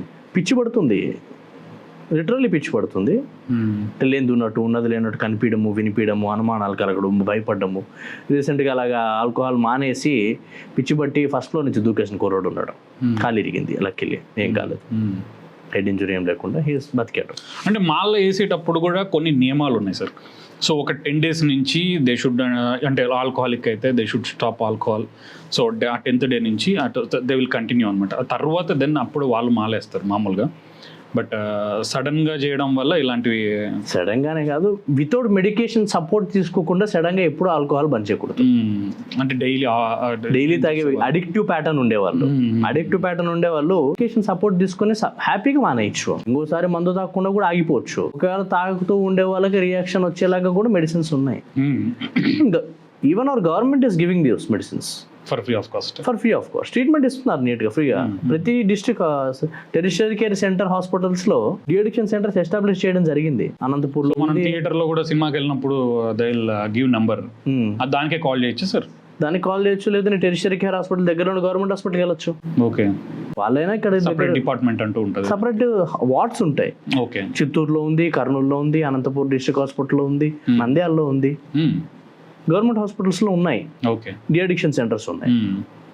దానికి dedicated de addiction medical officer ఉంటారు, నర్సింగ్ స్టాఫ్ ఉంటారు, సపరేట్ దానికి కావాల్సిన డి అడిక్షన్ మెడికేషన్స్ ఉంటాయి. గవర్నమెంట్ ఫ్రీ ఆఫ్ కాస్ట్ గా ప్రొవైడ్ చేసినప్పుడు ఉపయోగించుకోవచ్చు పబ్లిక్ బాగా, కానీ ఉపయోగించుకోవడం లేదు. మనం మ్యాజికో రిలీజియస్ ట్రీట్మెంట్లు పసర్లోనే వెళ్తున్నాం, ఎందుకంటే పసర్ ఎప్పుడు వికటిస్తుందో తెలియదు, ఏమి ఇస్తాడో తెలియదు. అంటే కొన్ని కేసెస్ లో తగ్గాయని కూడా వస్తారు కదా సార్? అంటే కొన్ని కమెంట్ చేయకూడదు, but there are certain instances ఈ పసర్లలో మేము వాడే మందులు కలిపి వాడుతున్న రోజులు కూడా ఉన్నాయి. సైకాట్రిస్ట్ వాడే మందులే పొడి చేసేసి పసర్లో కలిపి ఇచ్చేస్తాం తెలివితేటలు. ఓకే. కొంతమంది ఉన్నారు అలాగా, కొన్ని ఏరియాలలో ఉన్నారు అలాగా. ఓకే. ఎప్పుడో పేపర్లలో కూడా వచ్చాయి కొన్నిసార్లు. ఇక్కడ గుల్బర్గా రీజన్ లో ఒకసారి ఇలా పసరు వికటించి చనిపోయిన వ్యక్తులు కూడా ఉన్నారు. సంవత్సరం బ్యాక్ న్యూస్ పేపర్లో వచ్చింది ఒకసారి ఆర్టికల్, పసరు వికటించి ప్రాణాలు కోల్పోయారు అని. సో దానికి మ్యాండేటరీగా ఎఫెక్ట్ ఉంటుంది రాదు అని వాడు చెప్పడు. నేను ట్రై చేస్తాను, మీ ఇష్టం అంటాడు. అంటే వాళ్ళ నమ్మకం మీద కూడా డిపెండ్ అయి ఉంటుంది కదా సార్. సో ఈ డాక్టర్ నాకు తగ్గించగలడు అని దాన్ని ప్లాసిబో ఎఫెక్ట్ అంటాం. అదే ప్లాసిబో అండ్ నోసిబోనా సార్? ప్లాసిబో ఎఫెక్ట్ ఉంటుంది, ప్లాసిబో ఎఫెక్ట్ లేకపోలేదు అక్కడ. కానీ మోటివేషన్ కూడా అంతే ఉండాలి. ఓకే. అంటే మోటివేషన్ రావాలంటే ఆల్కహాల్ రిలేటెడ్ ఏం ప్రాబ్లమ్స్ వస్తే అతనికి కళ్ళకు కట్టినట్టు చూపించాలి, చెప్పాలి. అతనిలో కొంచెం భయం రావాలి. భయం వస్తే ఆటోమేటిక్గా మందు మానుకునే అవకాశాలు ఉంటాయి. ఈ మధ్యన పిల్లలు అనంతపూర్ రీజన్ లో గంజాయి ఎక్కువగా ఉంది. ఈ మధ్య కాలంలో ఎక్కువగా చూస్తున్నాం కదా సార్, దాడులు చేసే వాళ్ళందరూ గంజాయి తాగే దాడి చేస్తున్నారు, ఇలాంటి అంటే చేస్తున్నారు. గంజాయి తాగేవాడికి విచక్షణ జ్ఞానం కోల్పోతుంది. ఒక పాయింట్ తర్వాత ఎక్కువ కన్జ్యూమ్ చేసినాక విచక్షణ జ్ఞానం కోల్పోయి అతను ఏం చేస్తున్నాడో తెలియదు, ఆ అగ్రెషన్ లో ఏమైనా చేయొచ్చు. అంటే మన ఇండియాలోనే ఎందుకు ఇలా సార్? ఇప్పుడు మీరు సపోజ్ మన థాయిలాండ్ తీసుకున్నా, ఆమ్స్టర్డామ్ తీసుకున్నా, వెల్ డెవలప్డ్ కంట్రీస్ వెస్టర్న్లో మన ఆమ్స్టర్డామ్ కానీ అక్కడ లీగల్గా సప్లై చేస్తున్నారు కదా మరి ఈ వీడ్ అనేది, గంజాయి అనేది. మరి అక్కడ ఎందుకు జరగట్లేదు, ఇక్కడ ఎందుకు జరుగుతుంది? అక్కడ జరుగుతుంటే మనకు తెలియదు అంతే. ఓవర్ డోసింగ్ డెత్స్ ఉంటాయి, స్లీపింగ్ పిల్స్ ఎక్కువ వేసుకుని డెత్ అయినప్పుడు సెలబ్రిటీస్ ఉన్నారు. ప్రిస్క్రిప్షన్ డ్రగ్ ఓవర్ డోస్ వేసుకుని ప్రముఖ సెలబ్రిటీలు చాలా మంది చనిపోయినారు హాలీవుడ్లో. ఇన్సిడెన్సెస్ బయటికి రావు, ఓకే, బట్ పోర్ట్రేయింగ్ డిఫరెంట్గా ఉంటుంది. అంటే ఇప్పుడు మనకు అలవాట్లేదు కాబట్టి మనకు అలా కనిపిస్తుంది. లీగలైజ్డ్ గంజా ఇస్తున్నా కూడా there is a limit to their supply. ఒక పర్సన్కి ఎంత ఇవ్వాలో ఒక లిమిట్ ఉంటుంది. దే విల్ నో ఎవరెవరు ఎంత తీసుకుంటున్నారు. There is a data for how much is going, ఎవరెవరు ఎంత తీసుకుంటున్నారు, ఎక్కడెక్కడ ఎంత ఉంది అని. Doing it legally will make the control with the government. Government మంచి కంట్రోల్ ఉంటుంది, ఎంత సప్లై చేయాలి, ఎంత ఇవ్వాలి, ఎంత చేసుకోవాలి, ఎవరెవరు వాడుతున్నారు, ఎంత వాడుతున్నారు. దాని పాజిటివ్ సైడ్ ఎవరు చూడడం, అమ్ముతున్నారని ఒకటే చూస్తున్నారు. కానీ అంటే మెయిన్గా ముఖ్యంగా ఫారినర్స్ ఎక్కువగా వస్తుంటారు sir. So no government will be having any control. అంటే ఫారినర్స్ మీద అంటే ఇప్పుడు లోకల్ అనుకోండి సార్, సో పలానా ఏరియాలో ఒక 10 cases అంటే సో దే కెన్ ఇన్ని హౌసెస్కి 10 cases సప్లై అయింది అని అంటే so they will be exact calculation. But foreigners విషయంలో ఆ క్యాల్కులేషన్ ఉండదు కదా. సో దాన్ని ఇప్పుడు ఇండియాలో కూడా ఎందుకు వస్తుంది అని అంటే లోకల్గా పండిస్తున్న వాళ్ళు, local suppliers, supply chain cut చేయడానికి మనకి ఈ మధ్యన ఈగల్ టీమ్స్ అని, నో డ్రగ్ క్యాంపెయిన్స్ అని రీసెంట్ గా చాలా జనాల్లో సెన్సిటైజేషన్ తీసుకురావడానికి గవర్నమెంట్ చాలా కష్టపడుతుంది. పబ్లిక్ కూడా అంతే బాగా రిపోర్ట్ చేస్తే అంత నీట్ గా మనకు కంట్రోల్ ఫాస్ట్ గా వస్తుంది. పబ్లిక్ చాలా నిమ్మకు నీరెత్తినట్టుగానే ఉంటారు. ఆబ్వియస్లీ సార్, నాకెందుకు వచ్చిందిలే హెడేక్ అనే మూమెంట్లో ఉంటారు. 1947 1972 2 హెల్ప్ లైన్ నెంబర్స్ ఇచ్చింది గవర్నమెంట్. ఈ 2 నెంబర్లకి కాల్ చేసి పలానా వ్యక్తి ఇక్కడ నాకు కనిపించాడండి, ఇలాగ గంజాయి తాగుతున్నారు, తీసుకుంటున్నారా సార్? దాని గురించి తీసుకుంటారు sir. Actually I my self reported 3 to 4 cases. Eagle team వాళ్ళతో నేను రిపోర్ట్ చేసిన కేసెస్ చాలా ఉన్నాయి. 3 to 4 cases నేనే రిపోర్ట్ చేశాను. And one of my patient has turned approval and willing to help the police. Nice. Okay. ఎక్కడెక్కడ దొరుకుతుంది, ఎక్కడెక్కడ అమ్ముతున్నారు అని చెప్పి అబ్బాయి ఇన్ఫర్మేషన్ ఇచ్చాడు, మారిపోయాడు. And he gave information to the police also. So వారికి అందరికీ డయాగ్నోసిస్ మన సైకాట్రిక్ అయినా sir, the right doctor or also different doctor? Cannabis addiction ఉంది అని డయాగ్నోస్ చేయాల్సిన psychiatrist. Okay. Official diagnosis should be made by psychiatrist, ఆయన చేయాలి. Alcohol de addiction కూడా సైకాట్రిస్టే చేయాలి. ఓకే. ఈవెన్ పోలీస్ స్టేషన్కి వెళ్ళినా కూడా so they will refer to rehabilitation centre. Police station నువ్వు గంజాయి కేసు తీసుకెళ్ళినా కానీ గవర్నమెంట్ హాస్పిటల్ డి అడిక్షన్ సెంటర్కి అడ్మిట్ చేయాల్సిందే. ఓకే. వేరే ఆప్షన్ ఉండదు, ఎందుకంటే సర్టిఫై చేయాల్సింది డాక్టరే. అది కూడా సైకాట్రిస్ట్ సర్టిఫై చేయాలి. నేను కోర్ట్ విల్ నాట్ యాక్సెప్ట్, ఎందుకంటే మెంటల్ హెల్త్ కేర్ యాక్ట్ 2017 ఉంది and narcotic drugs and psychoactive substances act ఉంది. 2 యాక్ట్స్ ఉన్నాయి. 2 యాక్ట్స్ సైకాట్రిస్ట్ సర్టిఫై చేయాలని రాస్తున్నాయి, వాటిలో చాలా సర్టిఫై చేయాలి. అంటే సార్ ఈ మన డిఫరెంట్ డాక్టర్స్ డిఫరెంట్ డయాగ్నోసిస్ ఇవ్వడం జరుగుతుంటుంది. సో ఈ సైకాట్రిక్ డయాగ్నోసిస్ అనేది ఎంత రిలయబుల్ సార్? సార్ రిలయబిలిటీ ఒక డాక్టర్ మీద డిపెండ్ అవ్వదు యాక్చువల్గా. Reliability comes from the patient and patient attenders.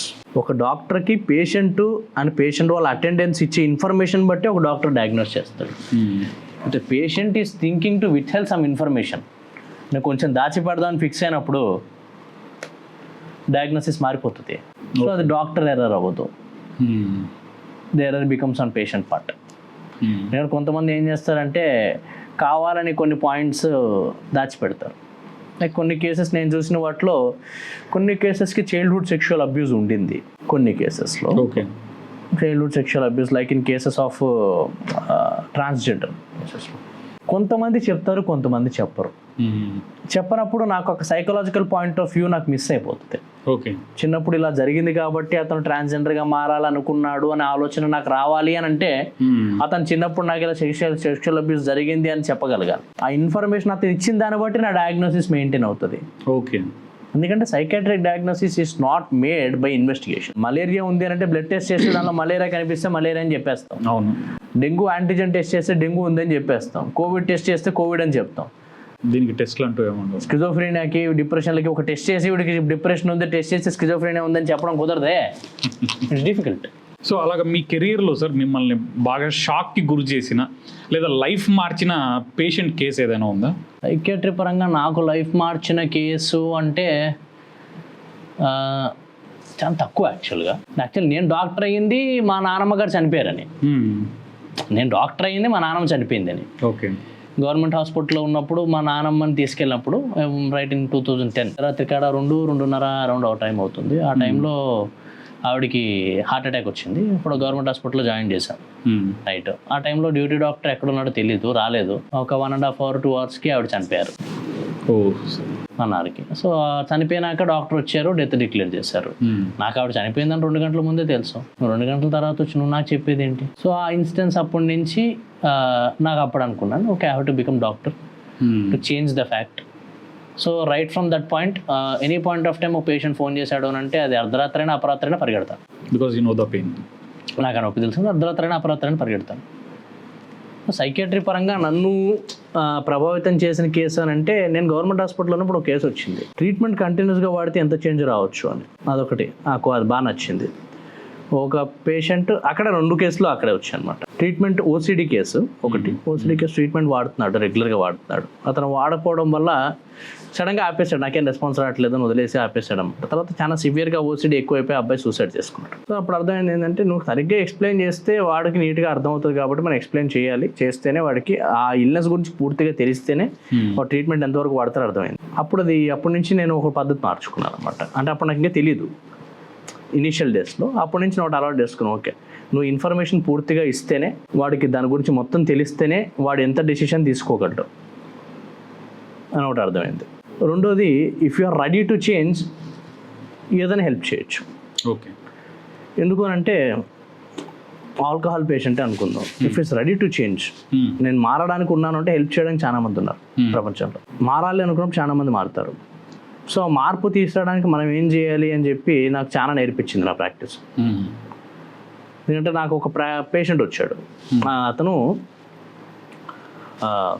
బయలుదేరి బాగా మందాగా కూడా అలవాటు ఎక్కువైపోయింది, పని మానేసాడు, ఒక 6 నెలల నుంచి ఖాళీ కూర్చున్నాడు. వాళ్ళ ఆవిడ వాడిని అతన్ని డిఅడిక్షన్కి తీసుకొచ్చింది. డిఅడిక్షన్ అంతా కంప్లీట్ అయిపోయింది, ఇంకా డిశ్చార్జ్ అవుతాడు. డిశ్చార్జ్ అవుతున్న రోజు అతను ఇంటికి వెళ్తే ఏం చేస్తావు సార్ అంటే పనులేం లేవు సార్, చాలా రోజుల నుంచి బ్రేక్ వచ్చింది, ఏం చేయాలంటే హాస్పిటల్ రీమోడల్ చేయాలి, చేస్తావా అన్నాడు.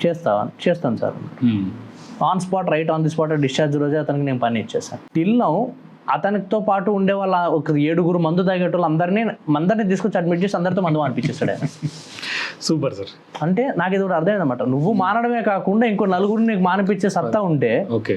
ఆయన ఉన్నాడంటే సార్ నేను మారిపోతే సరిపోదు, నేను మానేస్తా బాగానే ఉంటుంది. నా పక్కన ఫ్రెండ్ వస్తాడు, ఆడు మానింటాడుగా, వాడు వచ్చి నన్ను అడుగుతాడు మందు అవుదాం రాదా అని. నేను వాడినే మార్చేశాను అనుకో, నన్ను అడగడానికి ఎవడు ఉండడు కదా.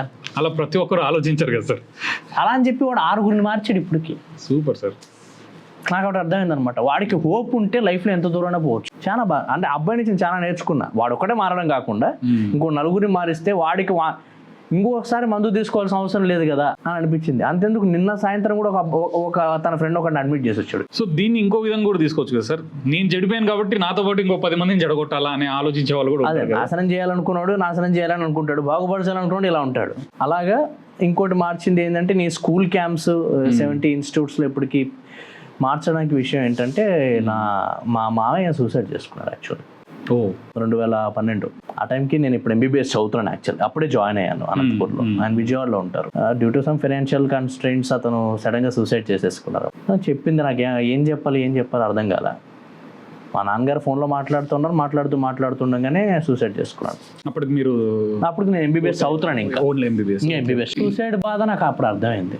ఒక వ్యక్తి సూసైడ్ చేసుకుంటే ఎంత కష్టపడతారు మనుషులు, ఎంత కష్టపడతారు. ఒక ఫ్యామిలీలో ఒక పర్సన్ సూసైడ్ చేసుకుంటే దాని రీజన్ ఏంటి ఎవరికి అర్థం కాదు, ఏం జరిగిందో అర్థం కాదు, ఒక క్వశ్చన్లా మిగిలిపోతుంది లైఫ్. అలాగే నా జూనియర్ ఒక అబ్బాయి సూసైడ్ చేసుకున్నాడు, బాగా తెలిసిన అబ్బాయి. ఈ రెండు నన్ను బాగా ప్రభావితం చేశాయి. ఆ 2 విషయాల దగ్గర నుంచి నాకు ఒకటి అర్థమైందంటే school students, engineering, inter, degree ఇలాంటి స్టూడెంట్స్లో మనకి సూసైడ్ అవేర్నెస్ కాకుండా 1-to-1 చెప్తే, వాళ్ళకి 1-to-1 టాక్ ఇస్తే ఎంత బాగుంటుందో, 1-to-1 టాక్ ఇస్తే ఎంత బాగుంటుందో నాకు అర్థమై నేను స్కూల్స్కి కాలేజ్కి తిరగడం స్టార్ట్ చేశాను. మన ఇప్పుడు సొసైటీలో చూస్తే ఈ మెంటల్ హెల్త్ ట్రీట్మెంట్ తీసుకోవడానికి ప్రజలు ఇంకా ఎందుకు భయపడుతున్నారు? అవగాహన ఉంటే ఈ ట్రీట్మెంట్ ఇప్పుడు షుగర్కి వాడుతున్నారు, బీపీకి వాడుతున్నారు, మానసిక రుగ్మత కూడా అలాంటిది కదా. షుగరు ఇన్సులిన్ సరిగ్గా లేకపోవడం వల్ల వచ్చింది, బీపీ కిడ్నీ దగ్గర హార్మోనల్ ఫంక్షన్ సరిగ్గా లేకపోతే వస్తుంది, గుండెపోట్లు లైఫ్ స్టైల్ సరిగ్గా లేకపోవడం వల్ల వస్తున్నాయి. అలాగే మానసిక రుగ్మత మనిషి స్ట్రెస్ అవ్వడం వల్ల బ్రెయిన్లో హార్మోన్స్ అబ్నార్మల్ అవ్వడం వల్ల వస్తున్నాయి. సో దాని ఒక హార్మోనల్ అబ్నార్మాలిటీ కింద చూస్తే నీకు పెద్ద ప్రాబ్లం అనిపించింది. పర్స్పెక్టివ్ చేంజ్ అండి. అందరూ అనుకుంటున్నారంటే మానసిక రుగ్మత వస్తే తగ్గదు, జీవితాంతం ఉండిపోతుంది. అన్నీ ఉండిపోవు. అన్ని ట్రీట్మెంట్లు కంటిన్యూస్గా వాడాల్సిన అవసరం లేదు. అన్ని ట్రీట్మెంట్లు అలవాటు అయిపోవు. అన్ని అడిక్టివ్ ట్రీట్మెంట్స్ కాదు. మత్తు మాత్రలు రాస్తారు అన్న ఆలోచన ఉంటుంది సైకాట్రిస్టులు చాలా జనాలకి. అందరూ మత్తుట నీకు ఇచ్చే టాబ్లెట్ వల్ల కొన్ని మత్తు ఇచ్చే అవకాశాలు ఉంటాయి, కానీ ప్రతిదీ మత్తు టాబ్లెట్ అవ్వదు. కానీ అందులో ఆ టాబ్లెట్ మ్యాండేటరీగా ఉంటుంది అనేది ఎంత నిజం సార్? అది మ్యాండేటరీ అని అక్కడ తప్పండి, అది తప్పు. మ్యాండేటరీ అన్ని చోట్ల ఉండదు. ఓకే, ఇప్పుడు ఫర్ ఎగ్జాంపుల్ స్లీపింగ్ మెడికేషన్ పెట్టాలి అంటే ఇప్పుడు మీరన్న మత్తు టాబ్లెట్ ఏదైతే ఉందో మాక్సిమం డ్యూరేషన్ 4 weeks. ఓకే, 4 వారాలు. 4 వారాల మించి పెట్టడానికి కుదరదు, ఆల్టర్నేటివ్ వెతుక్కోవాలి. ఎందుకంటే 4 వారాలు దాటిందంటే నిద్ర మాత్రం వాడికి అలవాటు అయిపోతుంది. అప్పుడు మళ్ళీ డోస్ పెంచుకుంటారు. సో ఈ విఘ్నత జనాల దగ్గర ఉండాలి, డాక్టర్ దగ్గర ఉండాలి. ఓకే, మనం చెప్పేటప్పుడు 4 వారాల మించి దీన్ని వాడకూడదండి, ఇదే మాక్సిమం టైం అని డాక్టర్ చెప్పాలి. పేషెంట్కి కూడా నేను చెప్తేనే తెలుస్తుంది కాబట్టి నేను చెప్పాలి, సార్ మీరు పలానా నిద్ర మాత్రం వాడుతున్నారు, ఇది ఇన్ని రోజులు వాడకూడదు, ఇది మంచిది కాదు అని చెప్పాలి. ఓకే, అది డాక్టర్ బాధ్యత. మనం ఎడ్యుకేట్ చేస్తే జనాలలో ఆ స్టిగ్మా పోతుంది, ఆ భయం పోతుంది, ఆటోమేటిక్గా వస్తారు ముందుకి. ఒకప్పుడు వచ్చేవాళ్ళు కాదు, ఇప్పుడు వస్తున్నారుగా. ఒకప్పుడు మనోవైద్యానికి మందు లేదనేవాళ్ళు, ఇప్పుడు దండిగా మందులు ఉన్నాయండి, వాడుకోవచ్చు. చాలా ఉన్నాయి, మందులు వాడుకుంటే కంప్లీట్గా నార్మల్ అయిపోవచ్చు. ఇది వంశపార్యపరంగా వస్తుంది అని అంటారు కదా సార్?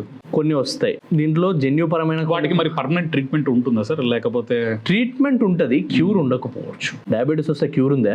ట్రీట్మెంట్ ఉంది. బీపీ వస్తే క్యూర్ ఉందా? ట్రీట్మెంట్ ఉంది.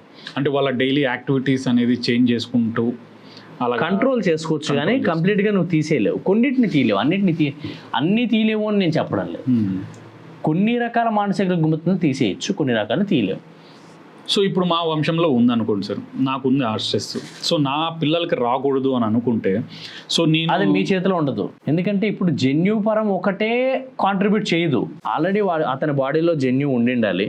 ఆ జన్యుని నేచర్ నర్చర్ చేయాలి. అంటే నేచర్ కొంచెం దానికి ఒక ఆజ్యం పోయాలి, నీ సిచ్యువేషన్స్ దానికి ఆజ్యం పోయాలి, నీ బిహేవియర్ దానికి ఆజ్యం పోయాలి, నీ లైఫ్ స్టైల్ పోయాలి. ఇన్ని ఫ్యాక్టర్స్ కలిపితే కానీ వాడికి ఆ మానసిక రుగ్మత బయటికి రాదు. అంటే అట్లీస్ట్ చేంజ్ అన్న ఉంటుంది కదా సార్? అంటే అవకాశాలు ఉంటాయి, కానీ 100% రావాలని లేదు. ఇప్పుడు ఎగ్జాంపుల్ తీసుకుందాం, ఇప్పుడు నేను చెప్పింది మా మేనమామ గారు సూసైడ్ చేసుకున్నారు అని. అలా అని చెప్పి నాకు సూసైడ్ చేసుకునే ఛాన్సెస్ ఉన్నాయంటారు, లేవంటారు? ఉండొచ్చు, లేకపోవచ్చు. ఎందుకంటే నాలో ఆ జీన్ ఉంది, మేనమామ కాబట్టి జీన్ ఆబ్వియస్ గా ఉంది. బట్ నా బిహేవియర్ టువర్డ్స్ స్ట్రెస్, నా చుట్టూ ఉండే నేచరు, నా చుట్టూ ఉండే ఎన్విరాన్మెంట్ పరిస్థితులు, నా ప్రభావం నా మీద ఉండాలి.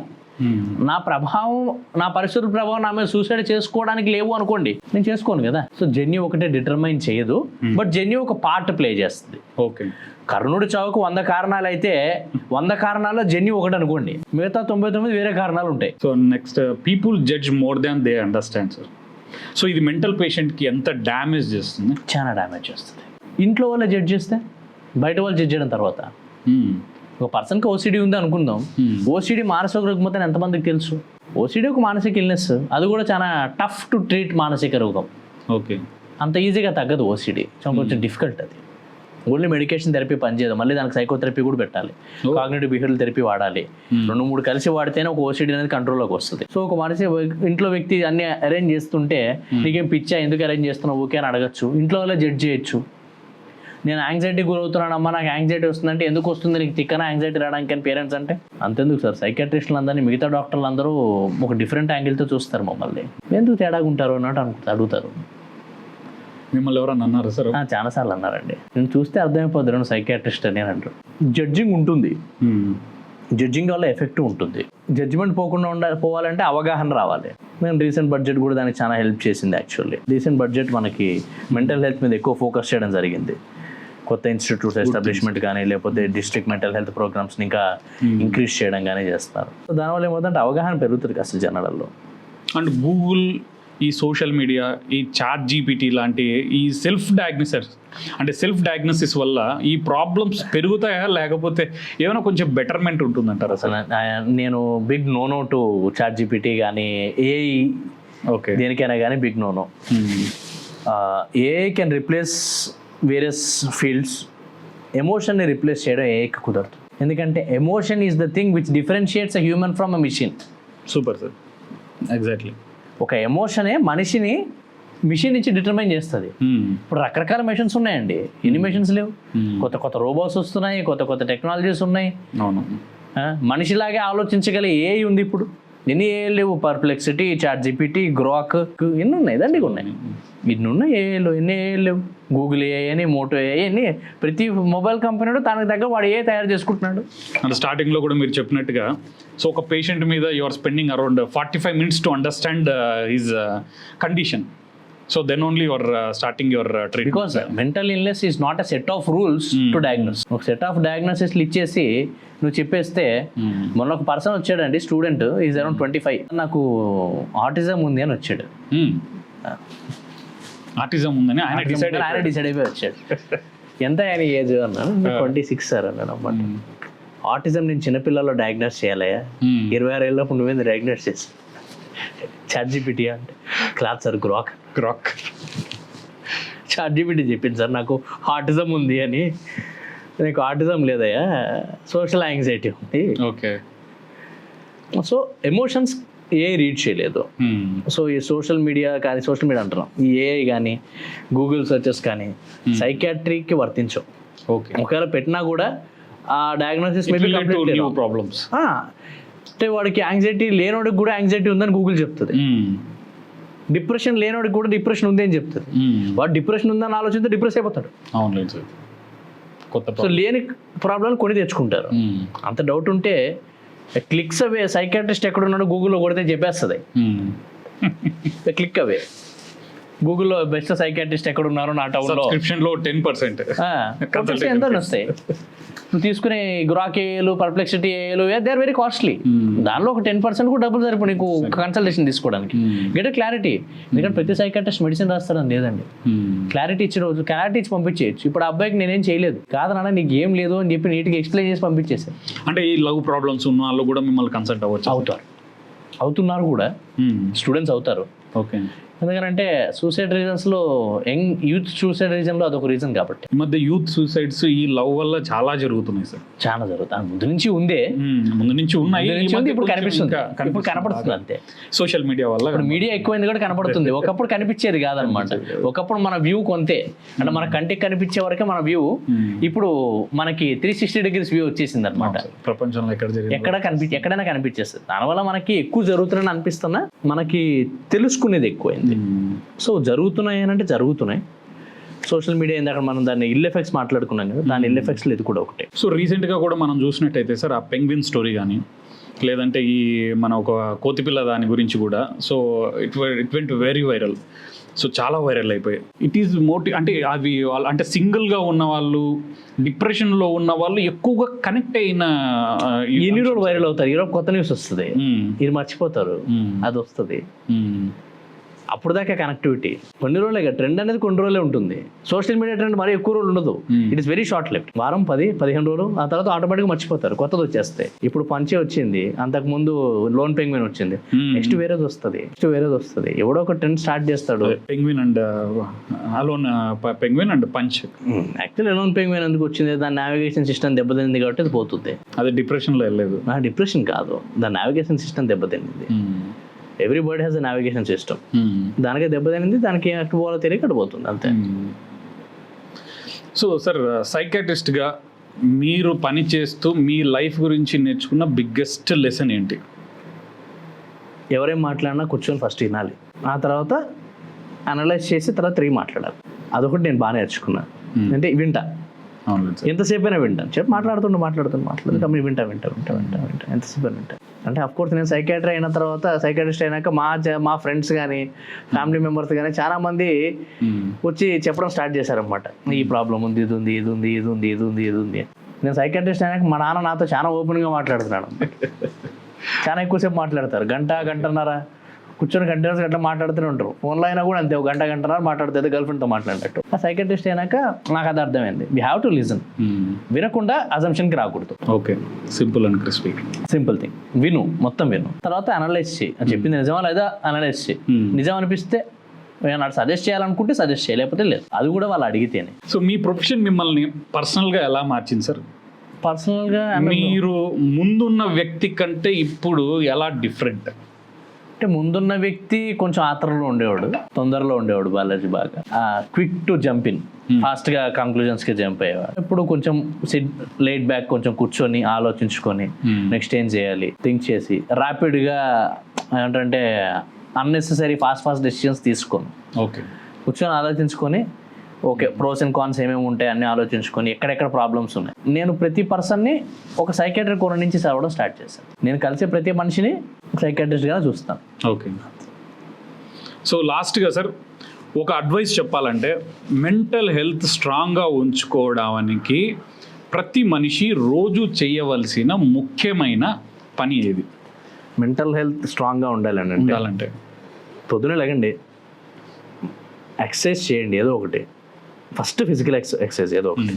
నేను రన్నింగ్కి వెళ్తావా, రన్నింగ్, జాగింగ్, యోగా, ఎనీథింగ్, ఏదో ఒకటి నీ ఇష్టం. ఏదో ఒక ఫిజికల్ యాక్టివిటీ, ఒక గంట సేపు. నీ బాడీ అలసిపోవాలి. Eat healthy. ఫ్రైడ్ ఫుడ్స్ కాకుండా ప్రాసెస్డ్ ఫుడ్స్ తగ్గించాలి. Eat healthy. ఎందుకంటే healthy gut is healthy brain. కడుపు బాగుంటే మైండ్ బాగుంటుంది. ఖాళీ కడుపుతో బుర్ర సరిగ్గా పనిచేయదు. కడుపు మరీ ఎక్కువ నిండుగా ఉన్నా మజ్జుగా అవుతాం. Okay. So healthy gut is a healthy brain. ఎందుకంటే మన గట్ని సెకండ్ బ్రెయిన్ అంటాం. మా గట్ని మేము సెకండ్ బ్రెయిన్ అంటాం. So if your gut is healthy, your brain will be obviously healthy. So హెల్దీగా తినండి. Surround yourself with positive people. నీ చుట్టూ ఉండే పర్సన్స్ పాజిటివ్గా ఉండాలి. అలా అని చెప్పి డబ్బా కొట్టాలి కాదండి. పాజిటివిటీ. నువ్వు తప్పు చేస్తున్నా తప్పు చేస్తున్నావు చెప్పగలగాల. Surround yourself with positive people. Don't think too much. ఎందుకంటే ఈ రోజు వరకే ఉంటుంది, రేపు ఈ రోజు అవ్వదు.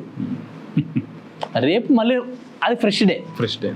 పాస్ట్ ఎప్పుడు బాధనిస్తుంది, ఫ్యూచర్ ఎప్పుడు భయాన్ని ఇస్తుంది, ప్రజెంట్ ఆలోచింపజేస్తుంది. So always live in present then being in past and thinking about future. Super sir. అలా ఉంటే మెంటల్ హెల్త్ చాలా బాగుంటుంది. ఎక్కువ స్ట్రెస్ తీసుకోకూడదు. దేన్ని ఎంత నువ్వు ఏం చేసినా జరగాల్సింది జరగక మాందో. Plan for some escapes. ఎక్కడో చోట, అంటే నీ స్ట్రెస్ ఎక్కడో చోట బయటకు చూపించేలాగా ఉండాలి. ఒక హాబీ పెట్టుకోవాలి. ఒక ట్రావెలింగో, కుకింగో, లేకపోతే పెయింటింగో, స్కెచింగో, సింగింగో, ఏదో ఒక హాబీ ఎందుకు ఉండాలని అంటే నీ స్ట్రెస్ ఎక్కడో చోట తీర్చుకోవాలి. సో ఇప్పుడున్న ఈ జనరేషన్లో, ఈ వర్క్ కల్చర్లో హాబీకి టైం స్పెండ్ చేసే అంత, అందుకే కదా మెంటల్ ఇల్నెసెస్ వస్తున్నాయి. అందుకే మన కోసం హాబీ అంటే మన కోసం మనం స్పెండ్ చేస్తున్న టైం, నీ కోసం నువ్వు చేస్తున్న టైం, నీ ఆనందం కోసం, నీ మానసిక ఆనందం కోసం నువ్వు చేస్తున్న ఏకైక పని ఏంటిదంటే హాబీ.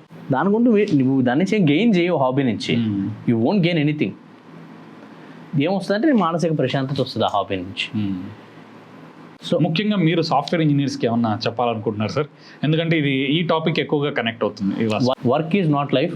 వర్క్ కాకుండా లైఫ్ చాలా ఎక్కువ ఉంది. ఎందుకంటే వర్క్ కోసం లైఫ్ని సాక్రిఫైస్ చేయకూడదు, రిలేషన్షిప్ని సాక్రిఫైస్ చేయకూడదు, తిండిని నిద్రని సాక్రిఫైస్ చేయకూడదు. ఎందుకంటే కోటి విద్యలు కూటి కొరకే. ఏం చేసినా తిండి కోసం, బతకడం కోసమే. సో నువ్వు ఉద్యోగం చేస్తుంది బతకడం కోసం. సో బతుకును వదిలేసి ఉద్యోగం చేయకూడదు. ఉద్యోగం చేసి మిగతా బతుకు తర్వాత బతకండి అని అనుకోకుండా ఫస్ట్ బతకాలి, ఆ తర్వాత ఉద్యోగం చేయాలి. ఎందుకంటే బతుకుంటే కదా మన ఉద్యోగం చేసేది. అంతే కదా సార్. బతుకు లేకుండా ఉద్యోగం ఎందుకు? సూపర్. అది చాలా మంది మిస్ అవుతున్నారు అక్కడ. Super sir. ఇది సరిపోయి చిన్న చిన్న విషయాలండి. Always get happiness in small small things. చిన్న చిన్న విషయాలు అప్రిషియేట్ చేసిన వాడు పెద్ద పెద్ద విషయాల కోసం భయపడ్డు.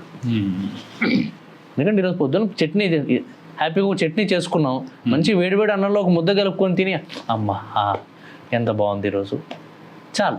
కరెక్ట్. గుడికి వెళ్ళామా, దేవుని దండం పెట్టుకున్నాం, అబ్బా ఈరోజు ఎంత ప్రశాంతంగా ఉంది, గురువారం కదా సాయిబాబా గుడికి వెళ్ళాం, ఎంత హాయిగా ఉంది, చాలు. ఆ టైంకి అక్కడ ఎంజాయ్ చేసావా? ఈరోజు కొద్దిసేపు ఫ్రెండ్స్తో సాయంత్రం ఒక గంట సేపు గప్పాలు కొట్టామా, చాలు. గంట సేపు హ్యాపీ ఫ్రెండ్స్తో గడిపాం.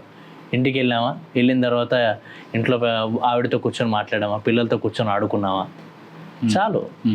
నీ ప్రపంచం స్మాల్గానే ఉండాలి, నీ ఆలోచనలు పెద్దగా ఉండాలి.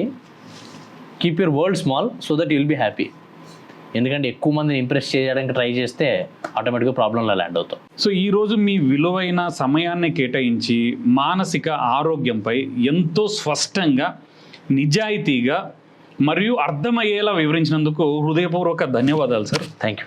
సో మీరు చెప్పిన విషయాలు చాలా మందిలో ఉన్న అపోహలను తొలగించడమే కాకుండా సహాయం అవసరమైన వారికి ముందుకు రావడానికి ధైర్యం ఇస్తుందని మేము నమ్ముతున్నాం. Thank you. సో మీ అనుభవాలు, సూచనలు మరియు మీరు పంచుకున్న అవగాహన మా ప్రేక్షకులకు ఖచ్చితంగా ఉపయోగపడుతుందని అనుకుంటున్నాం. మరోసారి ఈ కార్యక్రమానికి వచ్చినందుకు ధన్యవాదాలు సార్. ధన్యవాదాలు.